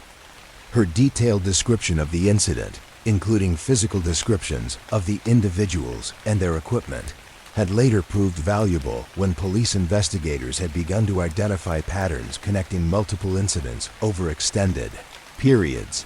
The Fletcher family had been longtime residents of Birch Lane, living in the house adjacent to the cottage that had been rented by Rebecca Foster, the librarian whose unexplained disappearance had prompted extensive police investigation during the previous month. Agnes Fletcher, the elderly woman who had provided detailed observations about Rebecca's final evening at home, represented the third generation of her family to live in the same house and maintain careful attention to the patterns of neighborhood life. Agnes Fletcher's grandmother, Sarah Fletcher, had moved to Millbrook in 1918 as a young widow with 2 small children, purchasing the house on Birch Lane with insurance money from her husband's death in an industrial accident. Sarah had supported her family by taking in sewing and laundry work, gradually building a reputation for quality and reliability that had sustained her household through the economic difficulties of the 1920s and 1930s. Sarah Fletcher's personal correspondence, preserved in a trunk in the house's attic and discovered by Agnes during a family history research project, had included letters to her sister describing unusual nighttime activities that she had observed in the residential areas around Birch Lane during the early 1920s. Her letter, dated March 1923, had described individuals who had been walking systematically through the neighborhood during late evening hours, apparently examining houses and taking notes or measurements of various features. The 1923 incident described in Sarah Fletcher's correspondence had represented the earliest documented observation of systematic surveillance activities in the Millbrook area, predating all previously known incidents by several decades. Sarah's description of the individual's methodical approach and professional demeanor had been remarkably consistent with observations recorded by witnesses during incidents that had occurred more than 70 years later. Agnes Fletcher's own observations, documented in the personal diary that she had maintained since the 1950s, had recorded numerous incidents involving individuals conducting systematic surveys and documentation activities in the neighborhoods around Birch Lane. Her diary entries had provided valuable information for police investigators due to her consistent attention to detail and her careful recording of dates, times, and specific observations about unusual activities. One particularly significant entry, dated June 1968, had described Agnes observing individuals who had been conducting what appeared to be comprehensive surveys of residential properties, including measurements of lot sizes, documentation of architectural features, and apparent assessments of security systems and access points. The systematic nature of the work had impressed Agnes with its professional organization, though she had been unable to determine the purpose or authorization for the activities. The Patterson family had arrived in Millbrook during the 1960s, when Robert Patterson had accepted a position with the Postal Service and had been assigned to the local post office as a mail carrier. Robert's route had included most of the residential areas within the town limits, providing him with daily contact with community members and extensive familiarity with the normal patterns of neighborhood activity throughout the area. Robert's wife, Helen, had worked as a teacher at the elementary school for over 20 years before her retirement, and their daughter, Susan, had grown up in Millbrook before leaving for college and eventually returning to establish her own family in the community. The Patterson family's deep involvement in community life had made them valuable sources of information about changes and unusual activities that had occurred over several decades. Robert Patterson's delivery records, maintained as part of his Postal Service responsibilities, had documented various observations of unusual activities that he had encountered during his daily mail routes. His supervisor reports, filed with Postal Service administrators, had included descriptions of individuals conducting systematic surveys of residential areas, apparently documenting mailbox locations, house numbers, and resident identification information with more detail than would be typical for routine commercial or government purposes. The systematic documentation of family histories had revealed that the mysterious surveillance activities targeting the Millbrook area had been observed by multiple generations of residents over a period spanning nearly a century. The consistency of the observations, the professional nature of the activities, and the persistent pattern of avoiding contact with local authorities had created a historical record that extended far beyond the formal police investigations that had been conducted. During recent decades, the interconnected nature of family, relationships, and community involvement had meant that individual observations, when combined with the experiences of neighbors and friends, had created a comprehensive picture of systematic surveillance that had been conducted by unknown individuals or organizations over extended periods. The family histories had preserved information that had not been captured in official records, providing valuable context for understanding the scope and duration of the mysterious activities. The Preservation of family documents, photographs, and personal correspondence had created an informal archive that complemented the official police files and government records, offering perspectives on community life that reflected the experiences of ordinary residents whose daily routines had been subtly affected by the ongoing presence of systematic surveillance activities.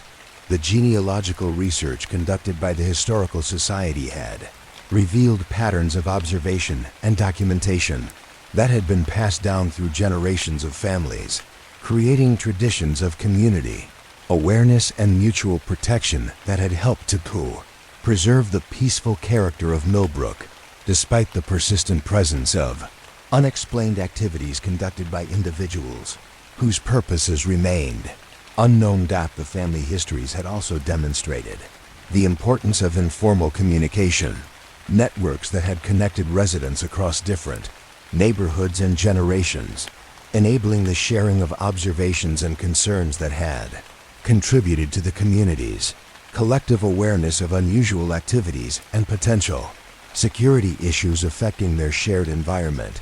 The carefully maintained records of births, marriages, property transfers, and community involvement had created a framework for understanding how individual families had contributed to the overall character and continuity of Millbrook life, while also documenting their roles as witnesses to the systematic surveillance activities that had shaped the hidden history of their community over nearly a century of persistent professional observation and documentation. Asterisk. The desk lamp cast a circle of warm light across the scattered papers that covered Officer Patricia Davis's workspace in the quiet hours after midnight, when the Millbrook police station settled into the peaceful rhythm that characterized most of the night shifts in the small community. The documents spread before her represented weeks of methodical analysis, cross-referencing, and patient examination of reports, witness statements, and administrative records that had accumulated in filing cabinets and evidence boxes over decades of careful police work.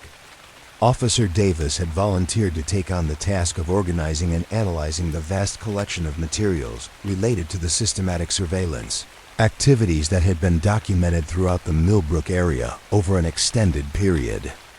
The work required the kind of sustained attention to detail that was best accomplished during the quiet night hours, when telephone calls were infrequent and the normal demands of patrol duties allowed for extended periods of concentrated analysis. The process had begun with the creation of a comprehensive timeline that attempted to establish the chronological sequence of all reported incidents, from the earliest observations documented in family correspondence and personal journals to the most recent police investigations. Officer Davis had developed a systematic approach to this task, using different colored index cards to represent different types of activities and different geographical areas where incidents had been reported. The timeline had revealed patterns that had not been apparent when individual cases were examined in isolation. The systematic surveillance activities appeared to follow cycles, with periods of intensive documentation followed by intervals of reduced activity that could last for several years. The timing of these cycles did not correspond to any obvious external factors such as local elections, major construction projects, or significant changes in community leadership. Officer Davis had also created detailed maps that showed the geographical distribution of reported incidents across the Millbrook area and the surrounding countryside. These maps had been constructed using overlays of transparent sheets that could be combined to show relationships between different types of activities and different time periods. The mapping process had required careful attention to the specific locations mentioned in witness statements and the precise boundaries of the areas that had been subjected to systematic observation. The geographical analysis had revealed that the surveillance activities had been designed to provide comprehensive coverage of all significant features of the Millbrook area, including residential neighborhoods, commercial districts, civic buildings, transportation infrastructure, utility systems, and natural landmarks. The systematic nature of this coverage suggested long-term planning and coordination that went far beyond opportunistic or random activities. Neighborhood watch reports that had been filed with the police department over the years had provided another valuable source of information for Officer Davis's analysis. These reports, submitted by residents who had volunteered to serve as informal observers of activities in their local areas, had documented numerous incidents involving individuals conducting systematic surveys and documentation activities during evening and early morning hours. Mrs. Rose Martinez, who had coordinated the neighborhood watch program for the Oak Street area since its establishment in 1995, had maintained particularly detailed records of unusual activities observed by program participants. Her monthly summary, our EPORTS, had documented a consistent pattern of systematic surveillance that had been conducted by individuals who appeared to work in coordination with each other and who used professional-grade equipment for their documentation activities.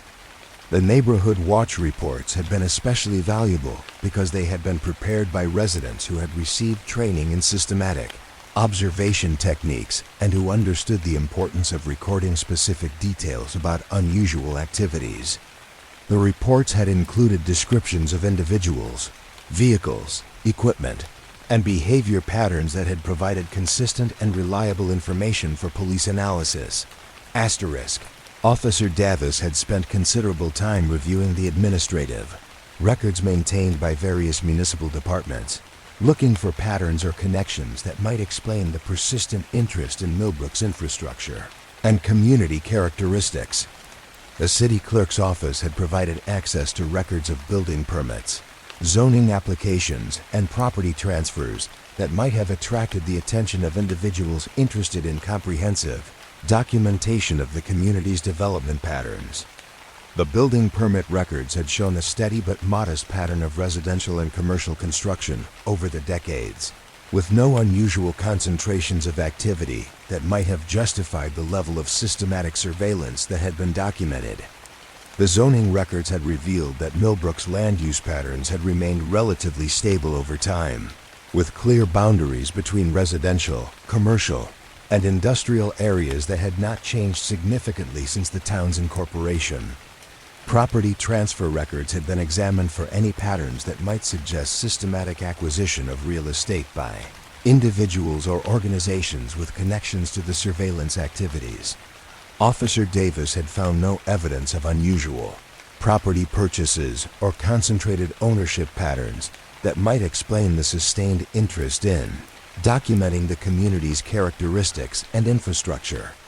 The utility company records that had been made available to police investigators had provided detailed information about the infrastructure systems that had been the subject of systematic examination during several documented incidents.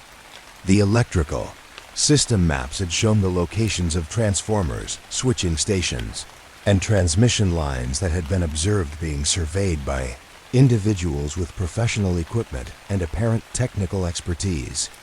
The telephone company records had documented the communications infrastructure that had been the subject of unauthorized examination during incidents reported by company employees.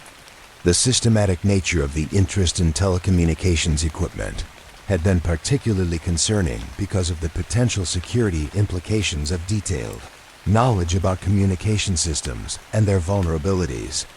Water department records had provided information about the municipal water system that had been observed being documented by individuals conducting systematic surveys of pumping stations, distribution lines, and storage facilities. The comprehensive nature of the interest in water infrastructure had suggested that the surveillance activities were part of a larger effort to understand all aspects of the community's essential services and utilities. Officer Davis had also reviewed the school district records that had been made available for the investigation, looking for any patterns or incidents that might be connected to the systematic surveillance activities. The school security reports had documented several incidents involving individuals who had been observed examining school facilities, transportation systems, and security procedures during periods when classes were not in session. The school district's maintenance records had been particularly useful because they had documented the locations and specifications of various safety and security systems that had been installed over the years. These records had provided context for understanding why certain aspects of school facilities might have attracted the attention of individuals conducting systematic documentation of community infrastructure. Transportation Department records had provided information about the road maintenance activities, traffic control systems, and public transportation facilities that had been the subject of systematic examination during documented incidents. The Highway Department's survey records had been compared with the activities observed by witnesses to determine whether any of the systematic documentation could be attributed to legitimate government or contractor activities. The comparison had revealed that none of the observed surveillance activities corresponded to authorized transportation studies or infrastructure assessments conducted by government agencies or their contractors. The systematic nature of the private surveillance had been much more comprehensive than typical government activities and had covered areas and facilities that would not normally be included in routine transportation planning studies. Officer Davis had spent several nights reviewing the correspondence files maintained by various municipal departments, looking for any communications that might provide clues about the identity or purpose of the individuals conducting systematic surveillance activities. The mayor's office had provided access to letters from residents reporting unusual activities, responses from city officials, and coordination with other government agencies regarding security concerns. The correspondence files had revealed that similar incidents had been reported to municipal authorities in at least 6 other communities within a 50-mile radius of Millbrook, suggesting that the systematic surveillance activities were part of a regional pattern rather than an isolated, local phenomenon. The consistency of the activities across different communities had provided additional evidence of coordination and long-term planning by the individuals or organization responsible. City Council meeting minutes had been examined for any discussions or decisions that might be related to the systematic surveillance activities or that might explain why Millbrook and similar communities had attracted sustained attention over extended periods. The meeting records had shown that community leaders had occasionally discussed security concerns and unusual activities, but had not identified any specific factors that might account for the persistent interest in systematic documentation. The Regional Planning Commission records that had been made available to investigators had provided information about long-term development plans, infrastructure studies, and demographic analyses that might have been of interest to individuals conducting systematic surveillance.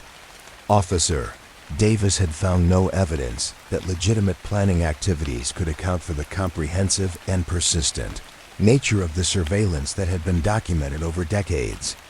Federal agency correspondence that had been preserved in municipal files had documented communications with authorities regarding potential security, implications of unauthorized infrastructure surveys, and systematic documentation activities. The responses from federal agencies had indicated awareness of similar incidents in other regions, but had provided no specific information about ongoing investigations or the identity of individuals or organizations responsible.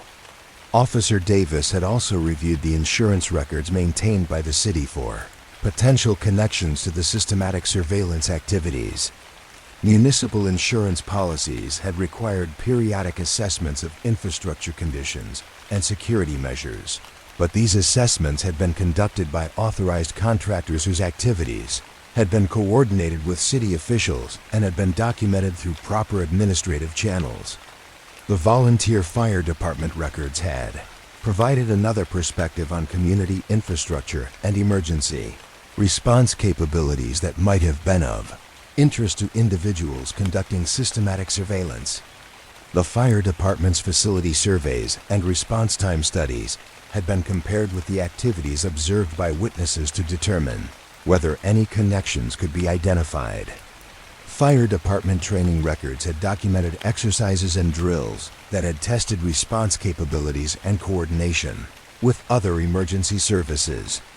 These activities had been conducted openly and with proper notification of community members, in contrast to the secretive and unauthorized nature of the systematic surveillance activities that had been reported by numerous witnesses over extended periods.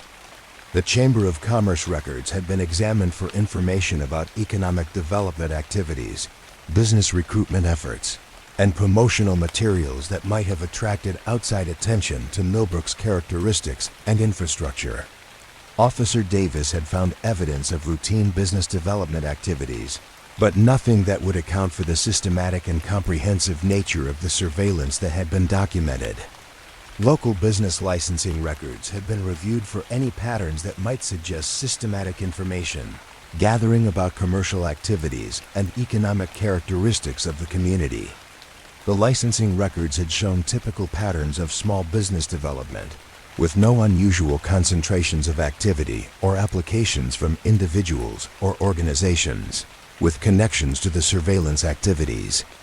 Environmental Protection Agency records had provided information about environmental assessments and monitoring activities that had been conducted in the Millbrook area over the years. These legitimate environmental studies had been conducted through proper authorization and coordination with local authorities, and had focused on specific environmental concerns rather than the comprehensive community documentation that had characterized the unauthorized surveillance activities. State Highway Patrol records had been made available to provide information about traffic enforcement activities and incident reports for the highways and roads in the Millbrook area. Officer Davis had reviewed these records for any patterns that might be connected to the systematic surveillance activities, particularly those involving documentation of transportation infrastructure and traffic patterns. The Highway Patrol records had revealed routine enforcement activities and normal traffic incidents, with no unusual patterns that might be connected to the systematic surveillance. The traffic studies that had been observed by witnesses had been much more comprehensive and systematic than typical enforcement activities, and had been conducted by individuals who had avoided contact with authorities rather than working through official channels. County Sheriff Department records had provided information about regional law enforcement coordination and investigations that might be related to the systematic surveillance activities. Officer Davis had found evidence of periodic information sharing and coordination between agencies, but no ongoing investigations that specifically addressed the pattern of surveillance that had been documented in Millbrook and neighboring communities. The patient work of examining decades of accumulated reports, administrative records, and correspondence had created a comprehensive understanding of the systematic surveillance activities that had been conducted in the Millbrook area over an extended period. Officer Davis had developed expertise in recognizing patterns and connections that had not been APPARENT when individual incidents were investigated in isolation. The night shift analysis work had become an essential component of the ongoing investigation, providing the sustained attention to detail that was necessary to understand the complex relationships between different types of surveillance activities and different geographical areas. The quiet hours after midnight had proven to be ideal for the concentrated mental effort required to identify subtle patterns and connections in large volumes of documentation. The methodical approach to reviewing and analyzing historical records had created a foundation for understanding the scope and sophistication of the systematic surveillance that had targeted Millbrook and similar communities. Officer Davis's work had demonstrated that patient, thorough analysis of accumulated documentation could reveal patterns and relationships that had significant implications for community security and law enforcement planning. The comprehensive review of reports, neighborhood notes, and local registries had transformed the understanding of what had initially appeared to be isolated random incidents into recognition of a coordinated, long-term surveillance operation of considerable sophistication and persistence. The patient police work conducted during quiet night hours had proved essential to developing this enhanced understanding of the challenges facing the Millbrook community and similar small towns that had attracted systematic attention from unknown individuals or organizations with purposes that remained mysterious despite decades of careful documentation and analysis.